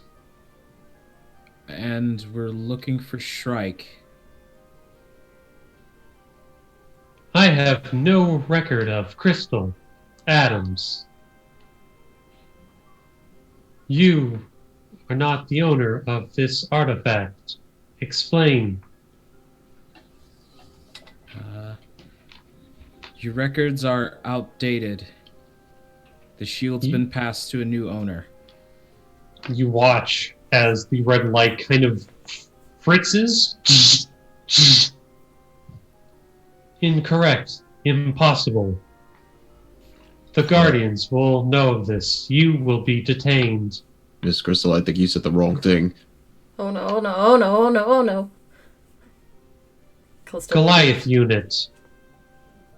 Callista will move in front. Designation. Argies. Begin battle sequence. Warning. Argies. Non-functional. In second state. Reverting to first state in 30 seconds. And you watch as the shell gives off this steam and falls off of it. And you see a skeleton of metal and dripping oil with long spiked limbs. It's still like this, but you can see as though it's building up power. You see it start to shake and its eyes start to turn a little bit red, but it's not fully on yet. What do you guys do? I would like to use my fleet of foot action. Mm-hmm. And I want to apply a level of effort to it so Okay. that I can move a long distance and make an attack. Okay. So I want to just like sprinter's dash, just take off and like jump and slam the shield into the thing before it is ready all the way. All right. Taking a cue from my sibling, I will spend 2 intellect points for far step, leaping through the air and landing some distance away. So I can jump up, down, or across to anywhere chosen within long range. I have a if I have a clear and unobstructed path to the location, and I land safely. So I'll do the same thing, and I'll come down with the sword. Mm-hmm. I just like volleyball bump Crystal, and like Very sure.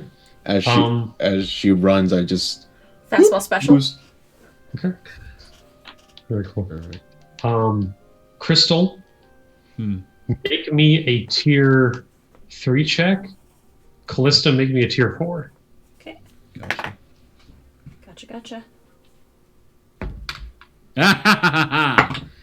Natural 20. Natural 19, Natural baby. 20.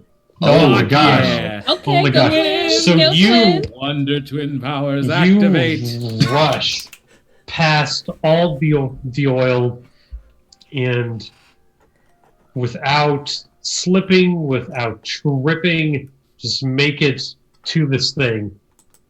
And because of your combined stuff, you realize this thing is mechanical, even as you swing into it. But not only that, you're pretty sure there is a way to turn this thing into a friend with the right tools. But you do notice that while you do damage to the shell, the light is still starting to come on, and there's beginning to be this like fiery red light in its chest. June June! need some tech help. I'm on my way, and I will also far step. So spend my points for far step. Okay. So I'm going to say because of their rolls, they cleared you a path. They moved so fast that the oil in their path was pushed to the sides of the walls. So you just run forward. We'll all Naruto run towards it. Yeah. All right, Let's so what do you do? Would Crystal or Ghost to give me an indication that this can be turned into a friend? There's 'Cause right some now I don't. way to reprogram it. Ooh, can do. And so I'd like to. So in order to kind of reprogram it, first I'd kind of like to, if possible, I like to use my ID and advice to try and identify at least what I would have to change about it to make it into a friend. All right, so this is a construct, but it's way more advanced than you've seen before. This is to you. This is like finding, like the Ark of the Covenant, the Grail,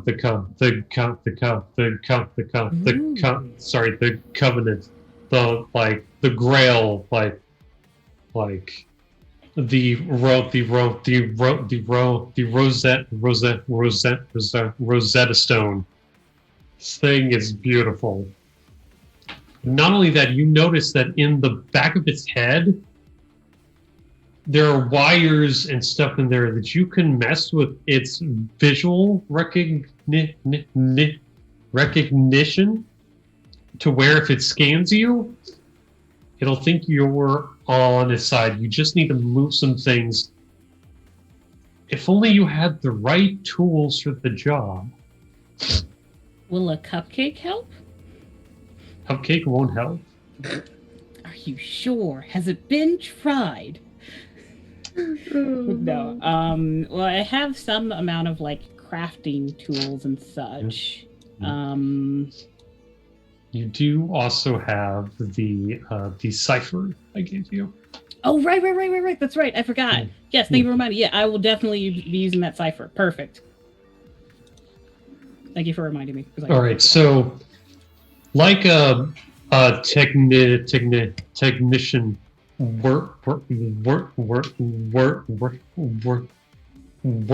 on a bomb, you hear 10, 9, 8, 7, 6, and by the time it gets to 4, there's a click as you move stuff around, and you hear a and then the thing stands up, and the eyes go blue, but you have to back up as its arms just burst into flame, and it moves onto like one-wheeled limb. Fastest mode engaged. Hello, Guardians. Ooh, it's How are a you, fast kids? baby. I'm It so is good. excited. It's good to see you again. Guardians? Guardians? I'm gonna call Again? you Alpha. Oh. Hey. Not beta? Gotta be Alpha. It's My the first designation construct. is Hephaestus. Hephaestus Alpha. You got it, baby. Alrighty. That is fine with this unit. It has been many cycles since you've been through this hall. Welcome back. I'm not the only one that's going crazy here, right? Did they say again across these halls? What is happening? Thing? Open the door, Hephaestus Alpha. Or June must have done a real good job of scrambling that thing's circuits. activating fuck up the door protocol. Did you watch as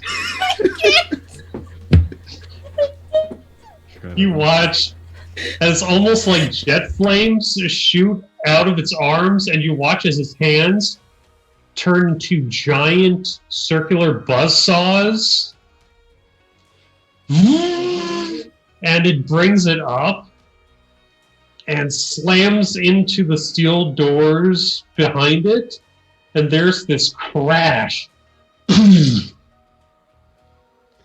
as the doors go open wide, and you see in front of you a large slope that expands out into a large, almost theater.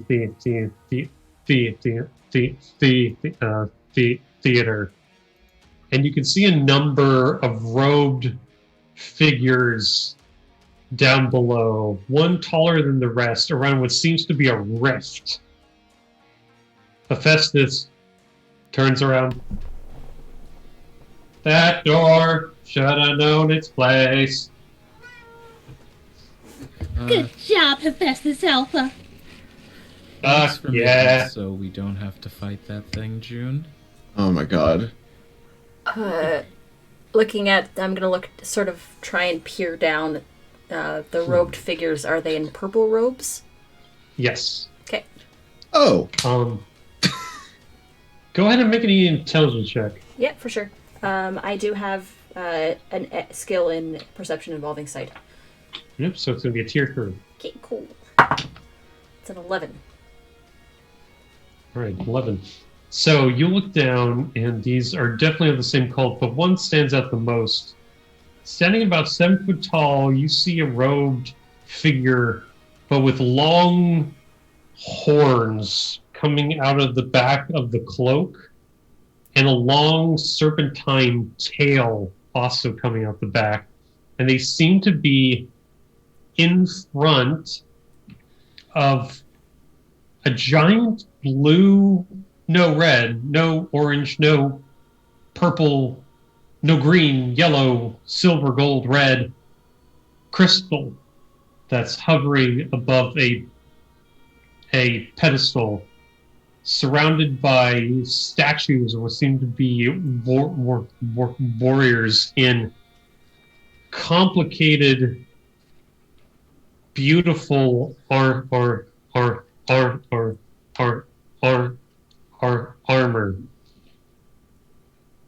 And you notice that they've also noticed you guys because of the sound of the doors crashing. What? No. And Impossible. you can't hear what they're saying, but you do see the tall figure point to you and shout something. Hephaestus, initiate fuck those guys up protocol. Fucking up bitches is always my protocol. Would you like me to activate thriller seats? Yes. Yes. Do it, Hephaestus Alpha. All right. I mean, So we there's don't a know what that. Okay. So you watch as Hephaestus falls to the ground, but as you watch the buzzsaws on each arm connect, and then you watch the wheel in the back connect, and then you see like 4 rivets, almost like seats, on the back of his back pop up, and it begins to go vroom, vroom, vroom. Melissa's Shotgun. already on top. Intruders must be eradicated. Hop on, we're going mauling. Really? I reprogram. Fine. Fine, you get right on front of me. I reprogrammed to be me.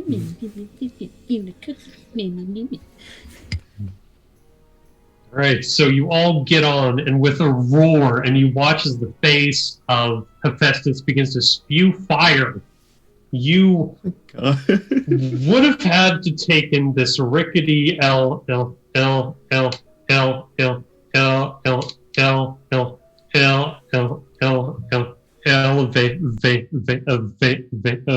down, but instead,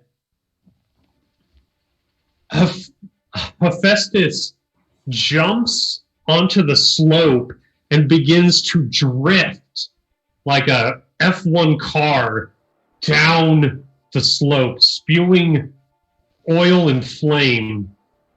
The cultists, except for the tall one, are all confused and scared and begin to back up as you like vroom, vroom,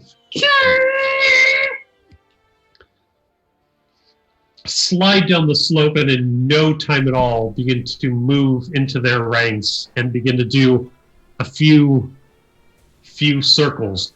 And then with a small shove, Hephaestus lets you guys off and then goes back to attack mode. There's June, a period. Oh, sorry. Sorry, June, have I ever told you that you're my absolute favorite? At this exact moment, yes. All right, good. Go ahead. Right. So there's a deep silence for a bit, as everyone's just taking stock of each other, and then you see the horned one remove their headdress, and instead of a human or a wolf or a crystal face, this one seems reptilian, which you've never seen before. Almost like a wyvern, but the snout is longer, and the eyes are a pale gold glow, like a dragon. Hmm. And you see them bring up a claw. I wasn't expecting visitors. You look interesting.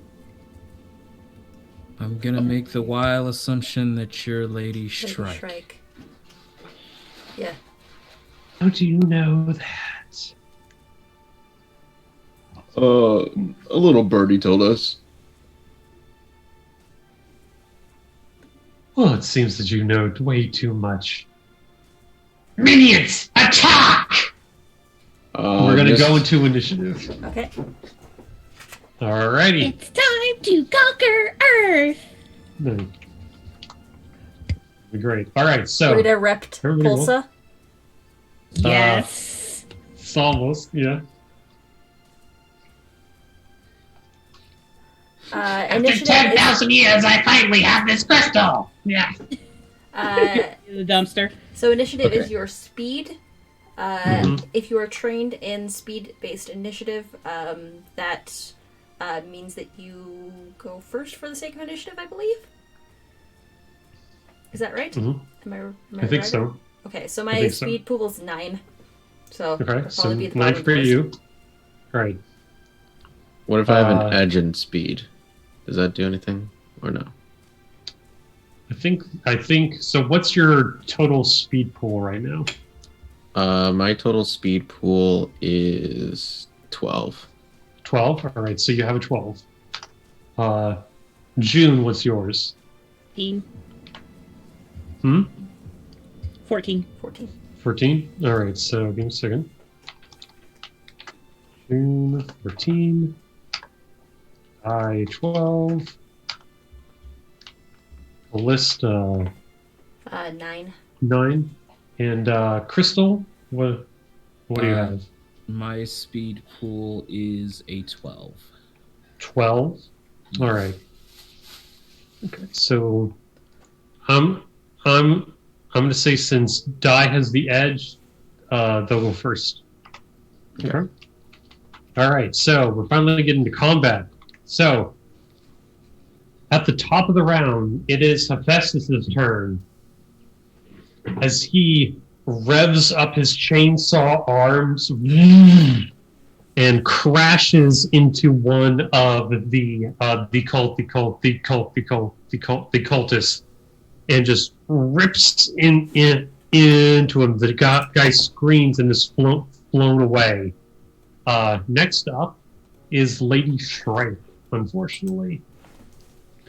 And she's going to turn to you all, say, "Oh, we can't have you getting in my way, can I?" And she's going to turn to Dai, Oh, hi. and I need you to make a roll to dodge an attack. Oh. Oh, boy. That is a 12. 12. Unfortunately, you do not dodge out of the way as she brings up her hands and begin to swirl them around, and you begin to see serpent-like green figures tracing around her palms and arms.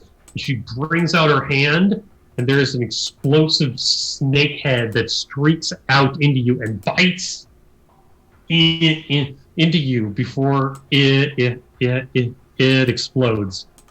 You take 4 points of might damage. Oh no, not my mind. Right. That is your turn. June, it's your go. Cool. All right. Hitting things is not her forte. Oh, you know what? I'm sorry, could you describe what Lady Shrive's facial expression is right now? As reptilian as it is, she's grinning wickedly. Is her mouth open any amount? No, I wouldn't say so. Like there's teeth, but it's not open. Okay. At least not right now. All right. Shoot. Yeah, attacking is not my thing. Let's see. You can. Oh, you know what? I can't do. Mm-hmm. Or at least I can try. Is I have onslaught. Okay. So I can try to do a mental thing. Sorry, here. Still, for mine, in case you must be able to see your target. The attack's physical, attack's mental. You focus your mental energy to blast through the process. The mind plays. Okay, yeah. So I'm gonna try this mind slice thing and spend an intellect. Okay. What does that do? So it says, let's see, if the attack is mental, you focus your mental energy to blast the thought processes of another creature within short range. This mind slice inflicts 2 points of intellect damage, ignores armor. Yeah, and then the rest of it, since it's clear she has mind, that doesn't matter. So Right. yeah, that's it just hits. It just Yeah, hits. just Okay. All right. So you bring up your hands and you watch as this glow comes up, and you watch as your rings begin to glow, and there's this like sharp little, almost dart of light, like shoots from them, and then into her, and she goes, ah, which one of you dead bots? All right. Really? No. You gonna do me like that, Don? Do me like that? I thought we were Right. cool. Is there anything else you want to do? Because you can move, and she's about 60 feet away from you. I think June's just gonna be kind of like zipping around, like, wee, you can't touch me. And Right. zipping around in a circle. All right, Die, your go. What Okay. What are you gonna do? So, how many of these minions are like around? After Hephaestus killed 5. 5. Okay. So, what I'm gonna do is that I'm gonna use perfect setup, Okay. What does that and do? that I'm fighting at least 3 foes, and each of them are standing in the exactly the right spot for you to use a move you trained in long ago, allowing you to attack all 3 as a single action. Make a separate attack roll for each foe. You may remain limited by the amount of effort you can apply to on one action. Mhm.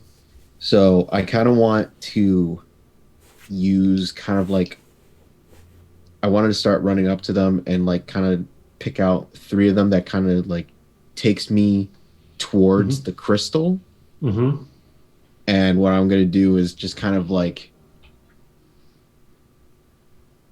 I'm just going to start running at them and just kind of like lariat one, and then just kind of like continuing on to the next one and just slamming the other one, and then just kind of just punching forward the last one. All right. So, as you rush, your woven feet beginning to pick up pace. I need you. I'm gonna need you to make me three different attacks, but we'll save just one roll for this because it is one skill, so you won't need to roll 3 times. Okay. So go ahead and make me a roll on your D20, please. All right. That's going to be a 16. 16, that hits. So as you rush through, dealing 4 damage to each, you lariat into the first guy. You hear his spine crack, and he screams out. You watch as you bring the other one. His spine also like breaks, and you bring them forward and punch into the last guy. You knock into his nose. and they all fall into a heap as steam like rolls off your arms. I'm just power. All right. All right, Crystal, your go. What are you doing? I am going to turn to Callista and say, "You handle the scary lady. I'll be back soon." And I'll jump out of Hephaestus and just dive toward the closest minion and shield bash. All right, go ahead and make a roll. All right, I am going to roll. Do. That is a 15. All right, so you jump, bringing your shield down and getting this guy square in the cheek as you come down. Ting! Dealing 4, it knocks him out cold. And then after I'm like there, look. Oh, I guess that's my action. Would using the bottle of Sparky Kool-Aid, is that a full action? The cipher that I was getting. Since you moved and attacked, yes, Okay. it would Okay, be an no action. problem. So, unfortunately, but do keep that in mind next time. Yes, Crystal's just Alright. gonna like keep her head on a swivel and shield up. All right, Callista, it is your go. Okay, so I'm going to take a running leap off of the back of Hephaestus, and I'm going to come down with the sword on the scary dragon. Okay. All right, I will say, because he's on fire right now. Yeah. If you do that, you will take some might damage. Okay. Only 2 though. Okay, If that's you fine. want to do that. That's cool. That's cool. All right. So So you want to hit Lady Shrike? yeah, I'm gonna try Go hit ahead and with make me this a roll. sword. Yeah. All right. That's a 9. 9. No bueno. She sees the sword and doesn't dodge, Okay. and you feel like it's going to connect, and then she just brings up her hand and with one claw stops it. Crystal, it's not working. She gives you a grin. You're not the only ones that know mind magic. And with that, it is now Hephaestus' turn, as he's going to turn around and try to help Callista. And it's going to make attack against her, and I'm actually going to have to roll for this. Actually, Callista, make a roll for me again. Sure. Is this so? D20. Yeah. But is it perhaps an intellect? Because I'm trained in intellect defense. Gotcha. I'm going to say it's a speed one, but he has a edge in speed. Okay. So That's a 1. 1. That's a 1. So he goes to help you and brings down his saw blade. And without even looking at him, and it's going to be GM intrusion. Mm-hmm.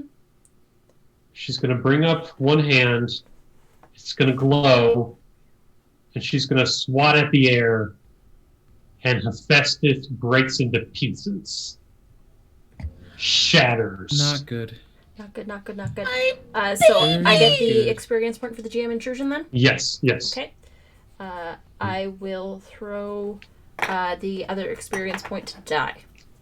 All right. You Okay. broke my baby and you gave it to die? I mean, no. You make a compelling argument. I think June's the only one who doesn't have an experience point too. Okay, Yeah. it'll go to June then. Thank you. I'm fine with that. All right.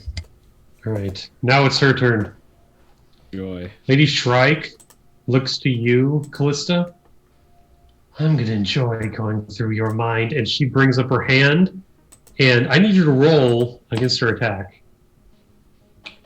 And this is going to be intelligence, not might. Or speed.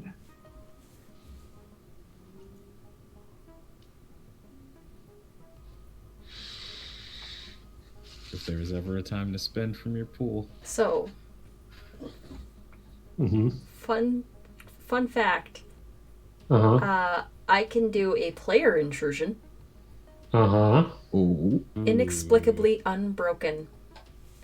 An inactive, ruined, or presumably destroyed device temporarily activates and performs a useful function relevant to the situation. Gasp. Hephaestus' last breath. All right, so... I will spend that 1 point of experience to bring myself back to 2. Very cool. As Hephaestus has shattered, and she reaches for you, her hand suddenly isn't there, as it's cleaved by a falling bit of buzzsaw. As she screams out, "Aah!" and rears back. She does not attack you this round. But as you watch as she brings it back, and there's no blood. That's weird. Which is interesting. But, June, your turn. June's pissed. To say the least. Shoot, but yeah, the onslaught thing is kind of her main way to attack, unfortunately. It's kind of all she's got.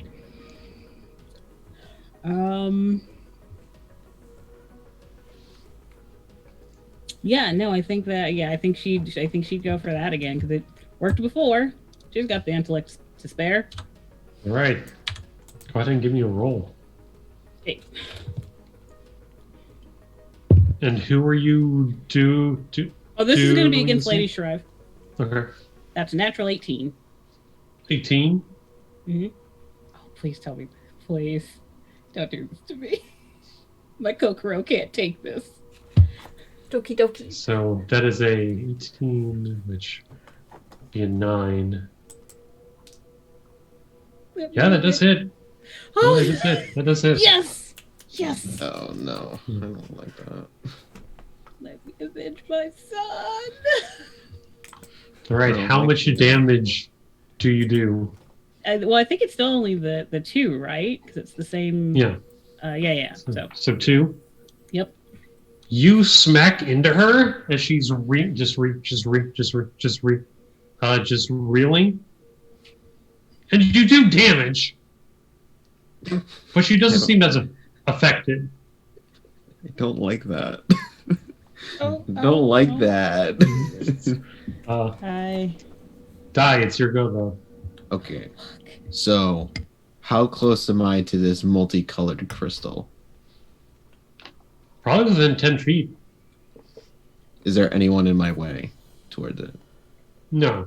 Cool. I'm running for it. All right, you run for it. What you get within the 10 feet speed? Yeah. I touch it. So you touch it. As I'm going for it, it's like, this looks important. Yeah. So you touch it. Yes. Crystal, at the same time, you feel your shield grow warm. And everybody experiences this flash of white light. And then you're not in that room with the crystal anymore. Instead, you are in a space filled with bright white light and clouds around you, and what seem to be large, tall thrones about 20 feet up, surrounded by what seem to be figures in amazingly impossible armor. One is in this almost rosé wine-colored, lounging up against the throne with a large ornate bow to one side, almost as if it's made from the head of a sea wyvern, you see one in green, this hulking man with bull horns for a mask, and two large maces off crisscrossed off to the side. You see these, and then you see countless more behind them, and more until there's almost this like army, and they just look at you, silent as the grave.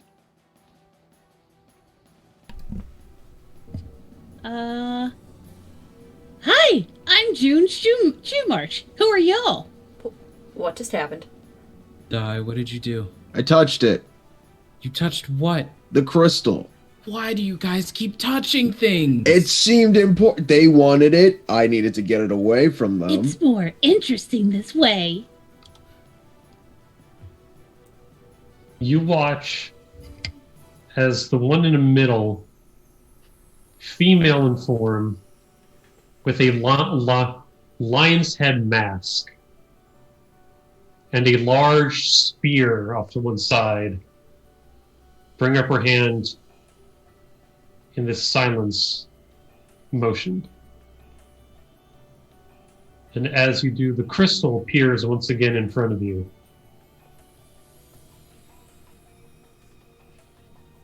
You are destined. Your coming was foretold. The time of strife is upon you. The age of Talon will arise. You are to be guardians of Kyra and the realms. Above, beyond, and between. We welcome you. Callista, June Shoemarch, Diocelot, Crystal, Adams. And you see all the figures bow in their seats to you. In unison. This is new. This is weird. Very, very.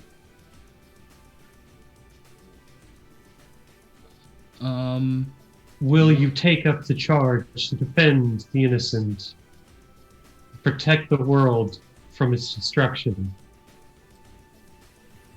Do we get something cool? If you take the oath, first we must know from each of you what drives you in your innermost soul. Callista. Innovation. Innovation. June, always the one to leap forward. Knowledge will be your word of power. Callista, what drives you in your soul of souls, your heart of hearts? I don't want to kill anyone. Mercy is your word. Let it guide you, and let you be known as a gentle being, even as you fight for those who cannot fight for themselves. Diocelot, what drives you truly in your heart of hearts, in your soul of souls? Enough strength to support my friends. Courage will be your word. Let it guide you, and let you inspire others. And lastly, Crystal Adams, bearer of Alexandrin's shield. We have been most awaiting your coming with interest. Look at us, child.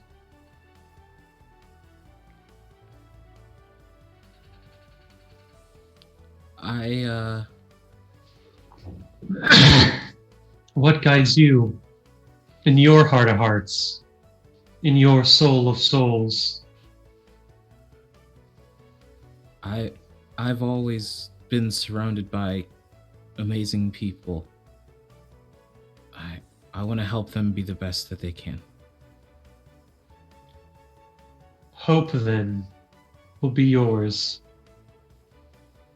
And we will also give you a gift of inner hope, inner confidence. You were chosen to wield that shield for a reason. And with time, you will find a strength within yourself that you never knew. But we always waited on. And then the crystal breaks apart into four. It begins to morph. Callista, in front of you, becomes a large staff, covered in ruby and gold. At the end of it is a large ruby rock engraved with knowledge and outspread hands. And there's a small trail of a streamer that comes off the end. Take this and do well. June, in front of you, a large poleaxe shows itself. But it's different than what you expect from normal poleaxe. This one's more mechanical in make. Silver and purple, I believe, right? Purple? Yes. Purple in coloration with dwarven runes on it.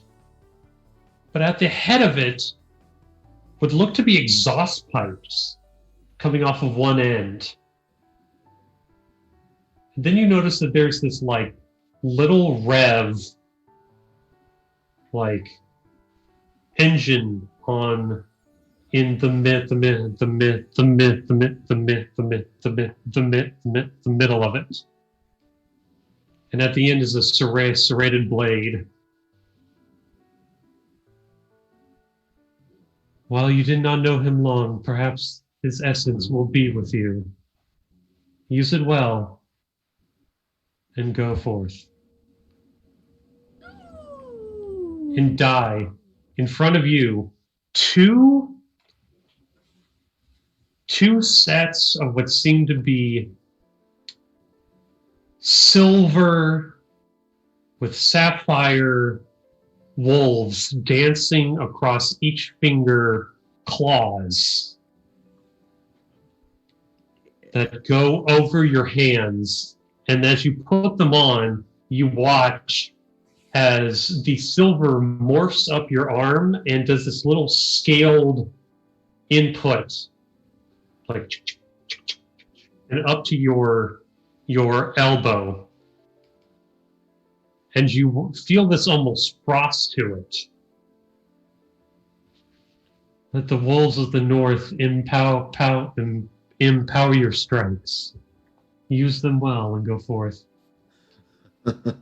Oh, hell yeah. And Crystal, there is no gift we could give that would outshine the shield of the Alexandrian. But for you, we give this. And you watch as a beam hits you. And you grow taller, more muscular. Your hair begins to shine more, your features begin to glow. And you feel a warmth in your chest. And you feel like you could take on the world with just your fists. Use this power well. And go forth. And with a crack, boom! You guys are back in the room with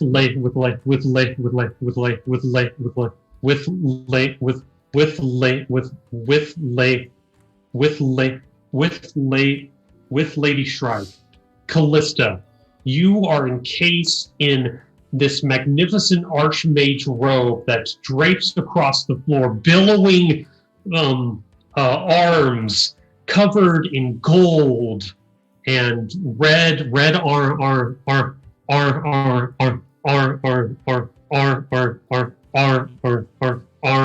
Your helmet in the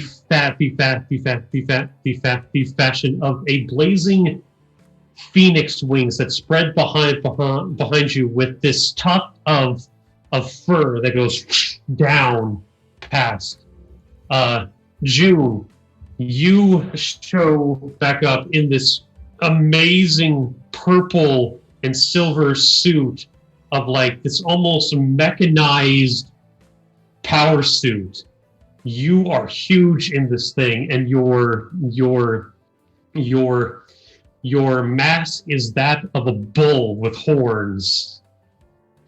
Dai, as you appear, your body is encased in complete scaled, plated armor around you, but it doesn't get in the way of your natural werewolf ferocity. It instead covers your arms, your legs, and your feet. And you notice that you have pauldrons, one of like a black wolf, one white, and they begin to spew frost out of each side. And you watch the frost goes down your arms, and you feel ice in your claws. Crystal, you appear in aquamarine blue, in a suit that fits you, that allows you to breathe, with armor pieces that are almost coral-like in style. You watch as the Alexander shield also turns that same aquamarine, and now has pearls inside of it, with one glowing green sea stone, that of the Kyra Bay, in it. And your helmet is that of a sea drake, fearsome, regal, with fangs coming down over the visor here and here. And you all feel amazing. I will say for this, you regain all your pools. Yeah. You get one extra edge, and you get your power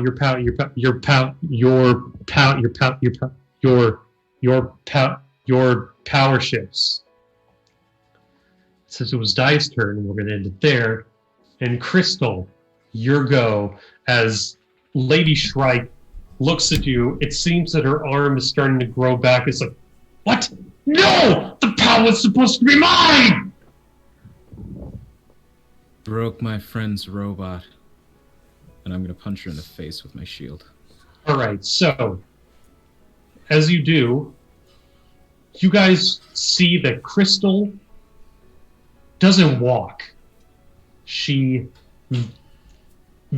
moves with such speed that she vanishes and then reappears right in front of Shrike. She's taken aback, and I need you to make an attack against her, please. Mm-hmm. That's a 15. 15? That will hit.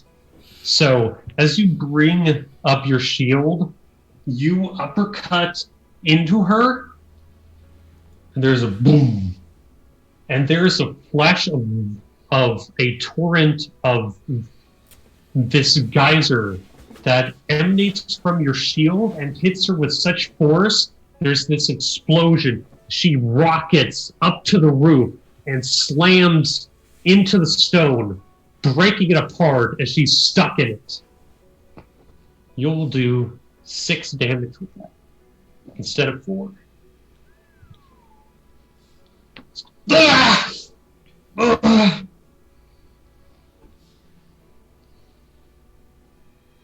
And All Crystal right. will Mhm. turn her head to her sibling. Mhm. Go on, you're the excited one. All right. Callista, is your go. And Callista will draw the staff Mm-hmm. and then shoot it up with this massive beam of force that will go Correct. from Make it. an attack, but you can use your intelligence pool. Okay. Perfect. And I have So if an you want edge to in my use intellect pool. yes, you do. So you can use that. That is an 11. Oh, 11. Unfortunately, you are not used to the power of this. You bring up your staff, expecting a beam that you're like used to making, but you watch as the staff begins to expand in your hand, and the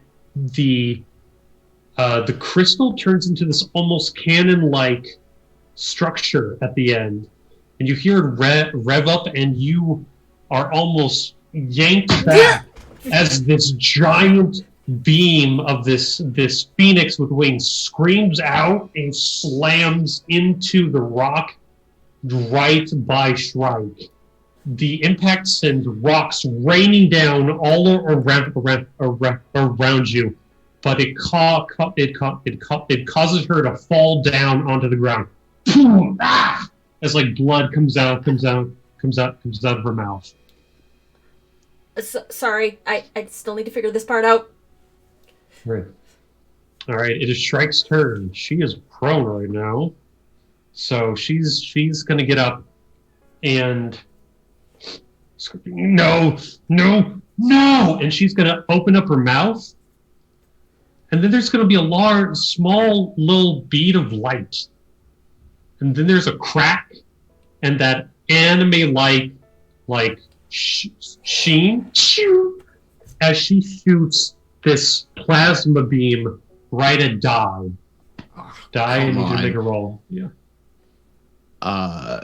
It's going to be a speed test. So if you have any power shifts and speed, just let me know. I am going to use my 1 power shift in dexterity. Don't you also have an edge in speed as well? I also have an edge, yeah. Mm-hmm. You can use that as well. Okay, yes, I will use both of those. Mm-hmm. That's a 19. 19. No, 19. 19. You see it coming, and you just step to the side and watch as it moves. You just turn and watch, then look at her.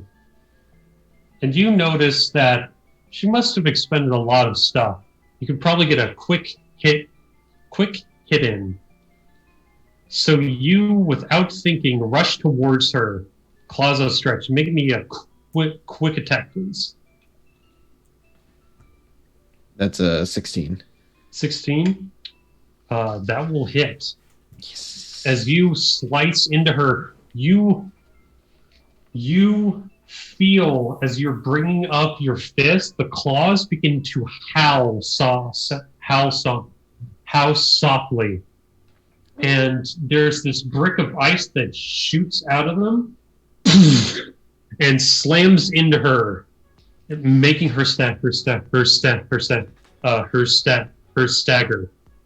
June, it's your go.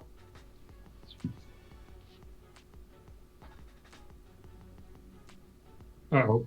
June's still there? Yeah. Yes, June is still here. She's she's looking at her new poleaxe, super neat and geary, and it's like, oh, revenge for my baby, and just like basically charges at Lady Shrive with the poleaxe. All right, make an attack. Okay. Let me know if you have any power shifts or any edge that you want to use. Because when we became guardians, we got 1 additional edge. Yes. Yes. Okay, so I do have an edge in might, since this is with the poleaxe. Okay. So 2. All right. Oh no. Oh no. What? Is it a 1? It's a 1. So Oh. you charge at her and you rev the Polex a bit too much. And then there's a spurt, and then it's just a full throttle thrust. And like a speeding car, it flips you around in the air. And you fall flat on your face. Ow! This has more thrust than I expected. All right. Die, it's your turn. Okay. So, with my cipher, does it takes an action to activate it?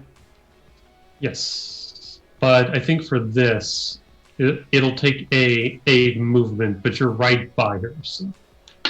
Okay. Hmm. So I'm gonna activate my cipher. Right. Get my buddy. Get my buddy Right. with me. All right. And I am going to bash her. Okay. Make 2 attacks as you pick out the stick and you crush it in your hand. You feel yourself begin to split, and you see your twin. Funnily enough, not with your new swanky duds, but still you, as you both kind of like. Can I do a power shift to induce more damage if I hit it? Right. So power shift, if you have it for damage, does add damage no matter what. So you always Okay. have that on. So, Okay. All right. Cool. Cool. So here's 2 hits. One is a 7, so I don't think that's gonna hit. And the other is a 17. 17, that does hit. So you'll do 3 extra damage. As your clone does miss, but you hit. As she kind of like tries to dodge, you punch her in the gut and send her toppling head over heels into the wall, where she bounces off, stone breaking, and then just falls onto her knees. No! Mhm. All right, now it is Crystal's turn.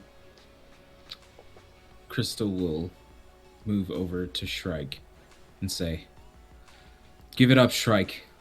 You're done." She'll look up at you and spit out blood. Orgrim will return, whether we have your powers or not. There are more that we can find. And I guess we'll just have to be ready.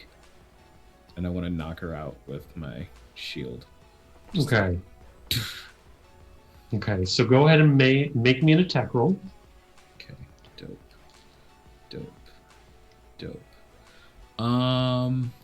I would like to spend might points to ensure my success.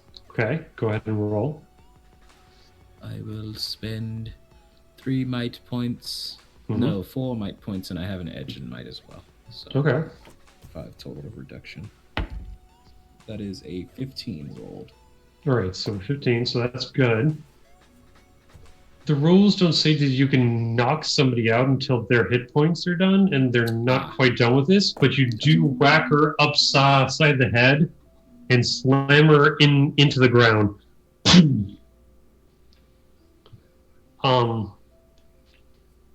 Callista, it's your turn. I will I'll stand next to my sister. Mm-hmm. And I'll tap Shrike with the business end of the staff and say, "You saw what this did to the ceiling. Give up peacefully, and I'll show you mercy." Is that your turn? Yes. Okay. If you would like to convince her, go ahead and make me a roll. It's going to be really high, though. Intelligence? Mm-hmm. Okay, I have an edge in intelligence, and I realized that I also did take a power shift in intelligence as well. Okay. So that should lower it down 2 Right. steps, I believe. Yeah, so that's going to knock it down to a tier 7. Oof. Yeah. A tier 7. She is one tough cookie. That's fair. But you can also get other people's help with this if you'd like. Does my little speech toward her on my turn with that? Yes, that would bring it down, so that would be 18 on the roll that you would need to hit. I'm gonna howl. Okay. I'm gonna howl. Haru. Haru. Since 2 people can help with 1 action, I'm going to say that also bumps it down again. So that goes down to a 15 that you need to roll. Okay. I've got a 25% chance of success here, everybody. You got this. You hit it. I'm gonna Aru again. Roll that dice. Roll Yeah, that dice. Roll it. It's cocked. It's cocked. It's cocked. Try that again. That's a natural 20, baby. Natural 20. She looks at you. Ah. Oh.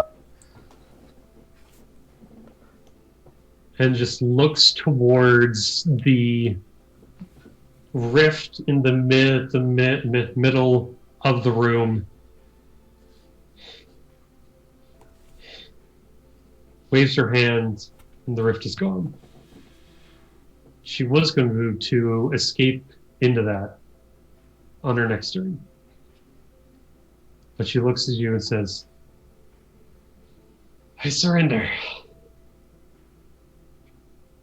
And can I make the major effect Mhm. be that from the staff? Mhm. Golden chains encase her. Right.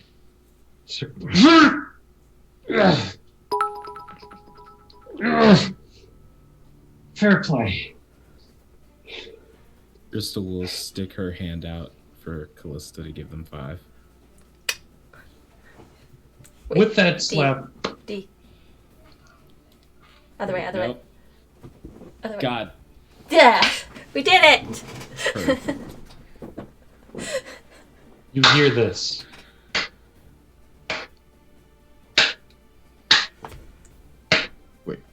Oh shit. Someone- Oh shit. Someone's clapping for what? You hear clapping on the far side of the amphitheater. And you look, there's an old middle-aged man in a chair. Simple robes with a plain staff, silver hair, and a well-kept beard.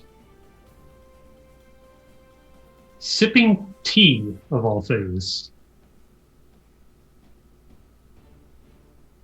Well, that was something to behold. Reminds me of the old days. Well done. You arrived just in time, as I expected you would. And who the heck are you? I'm Cato,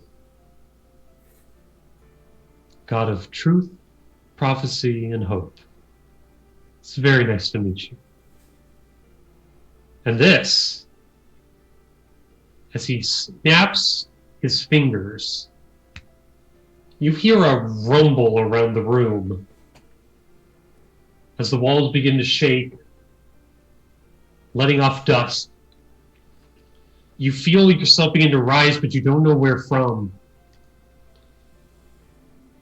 As we get a pan outside, the coral reef a few miles away from Cairo itself splits apart, and a giant city of steel and glass and wonder begins to arise. This fortress, up, out, out of the sea depths. And on these large, what seem to be pads, these long circular mounts, are these creatures of mechanical and archaic might, dormant. But they begin to shake.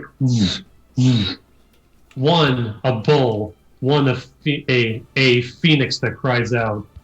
One, a large wolf. And one, a sea drake. Massive in scale. And you watch as the room around you, you watch as the wall and the roof begins to part with a groan and a creak.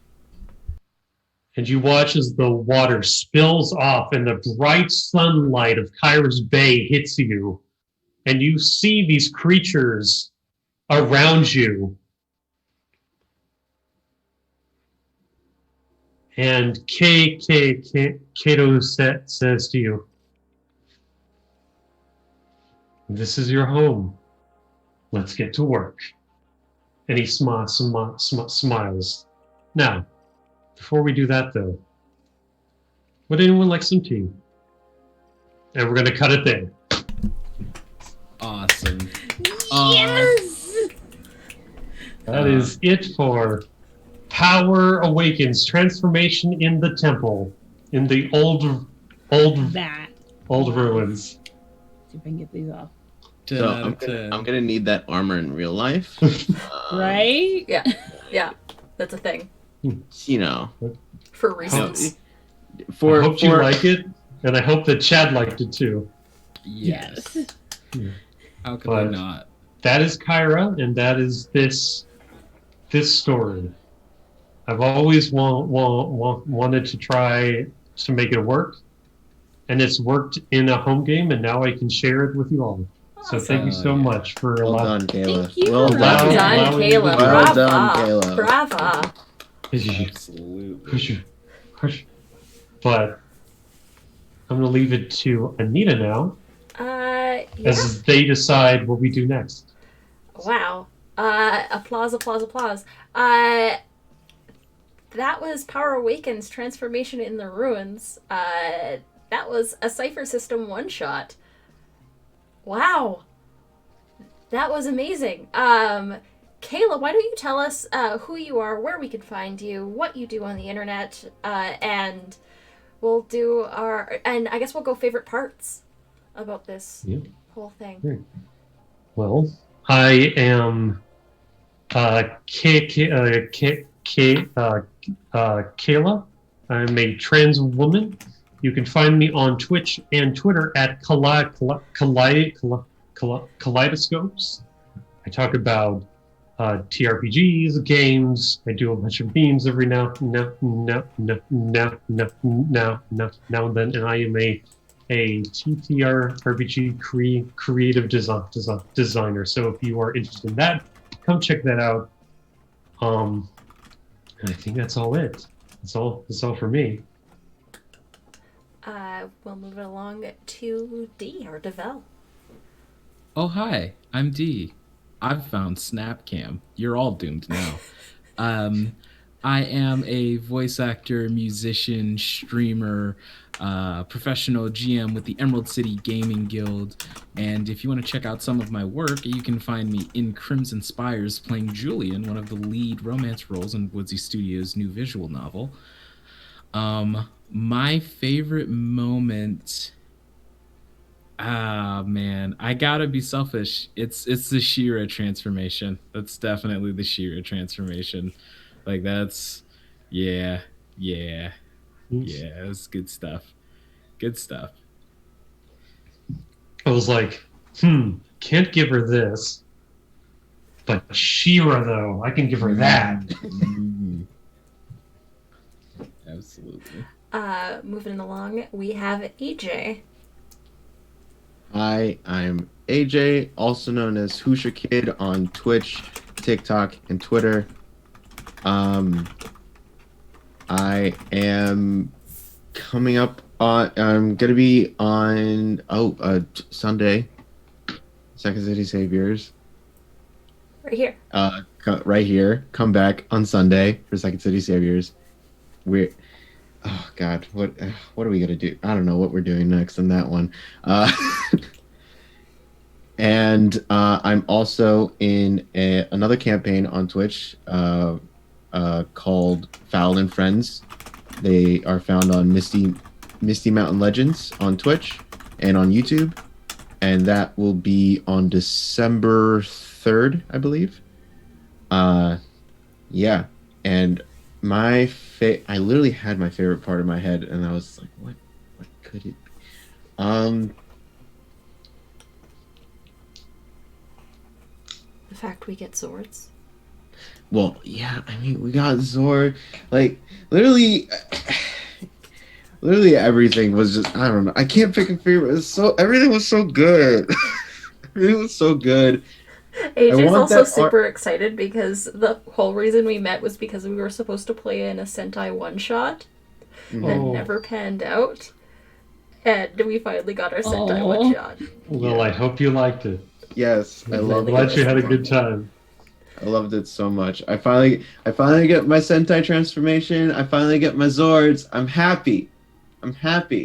Now I just need this armor in real life, and I can die happy.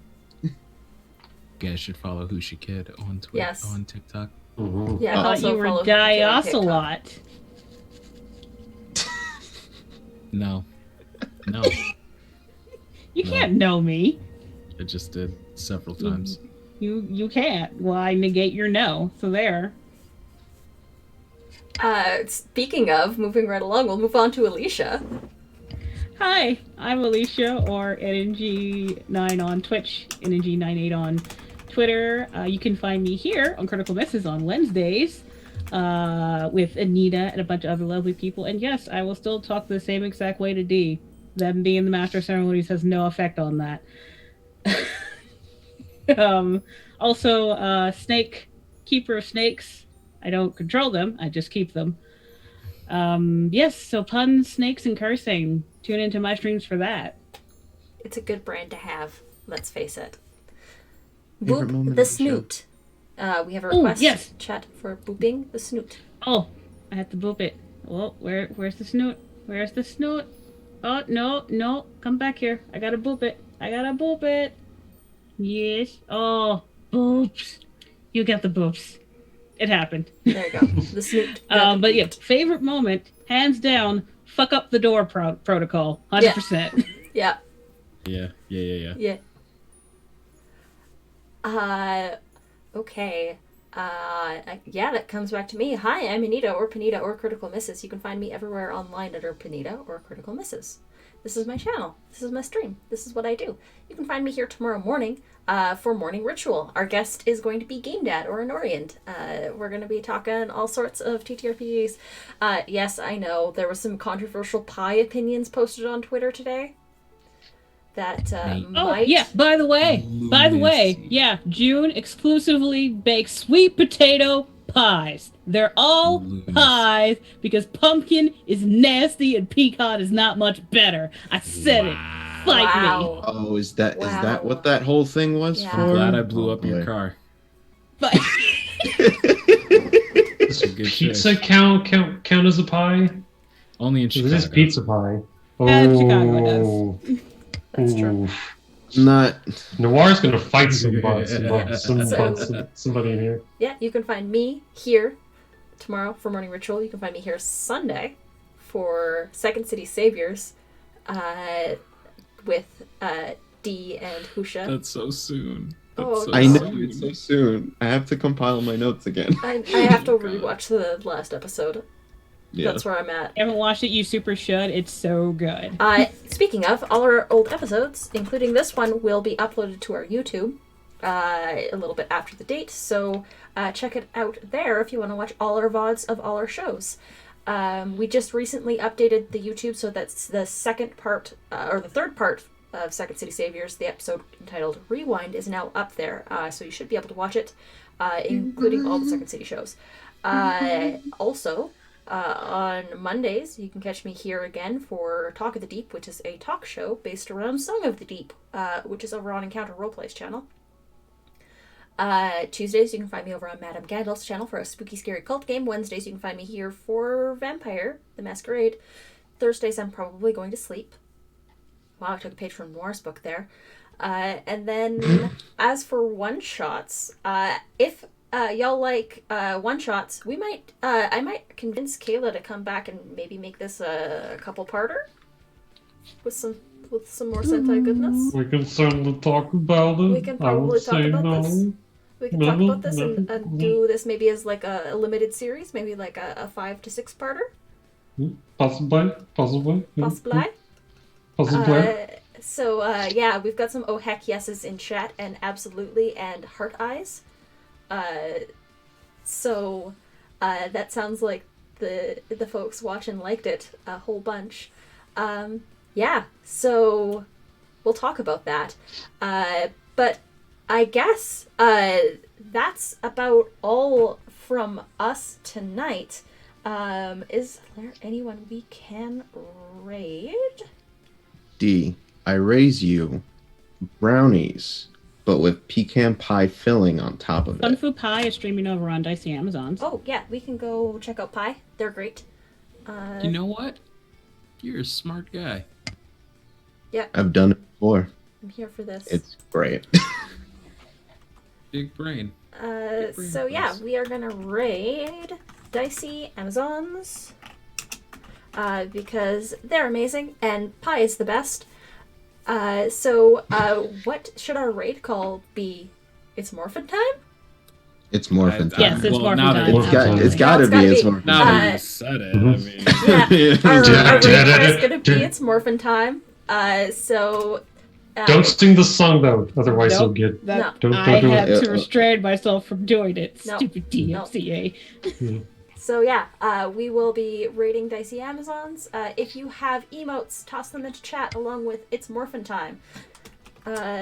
We will see you all later. Until next time, we'll miss you. Bye, everybody. Bye.